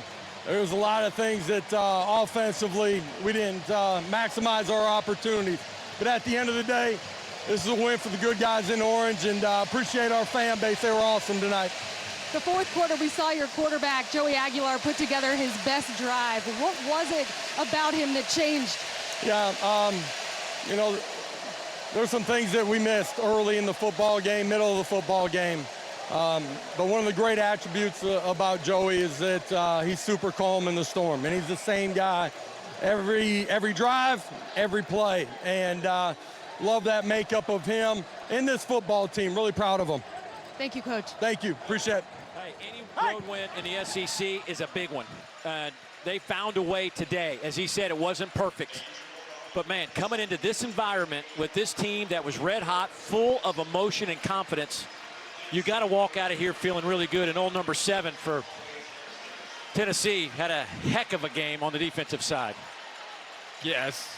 So we take a look at how this all unfolded, and it happened very quickly. Overtime, all it took was 1 play. That 12 personnel and Deshaun Bishop being able to take a handoff to the crib, and then you go on 4th down. Your defense got lit up throughout the course of the day. All you needed was 1 stop, and that was enough. And the frustration by Mississippi State. But on the flip side, the celebration by the Tennessee Volunteers. Wow. What a game in Starkville. Congrats to Josh Heupel. 1-1 in conference play. Mississippi State falls to 0-1 in league play, 4-1 overall. But what a night for SEC football. For our entire crew, it's time to get you out to Columbia. Tom Hart.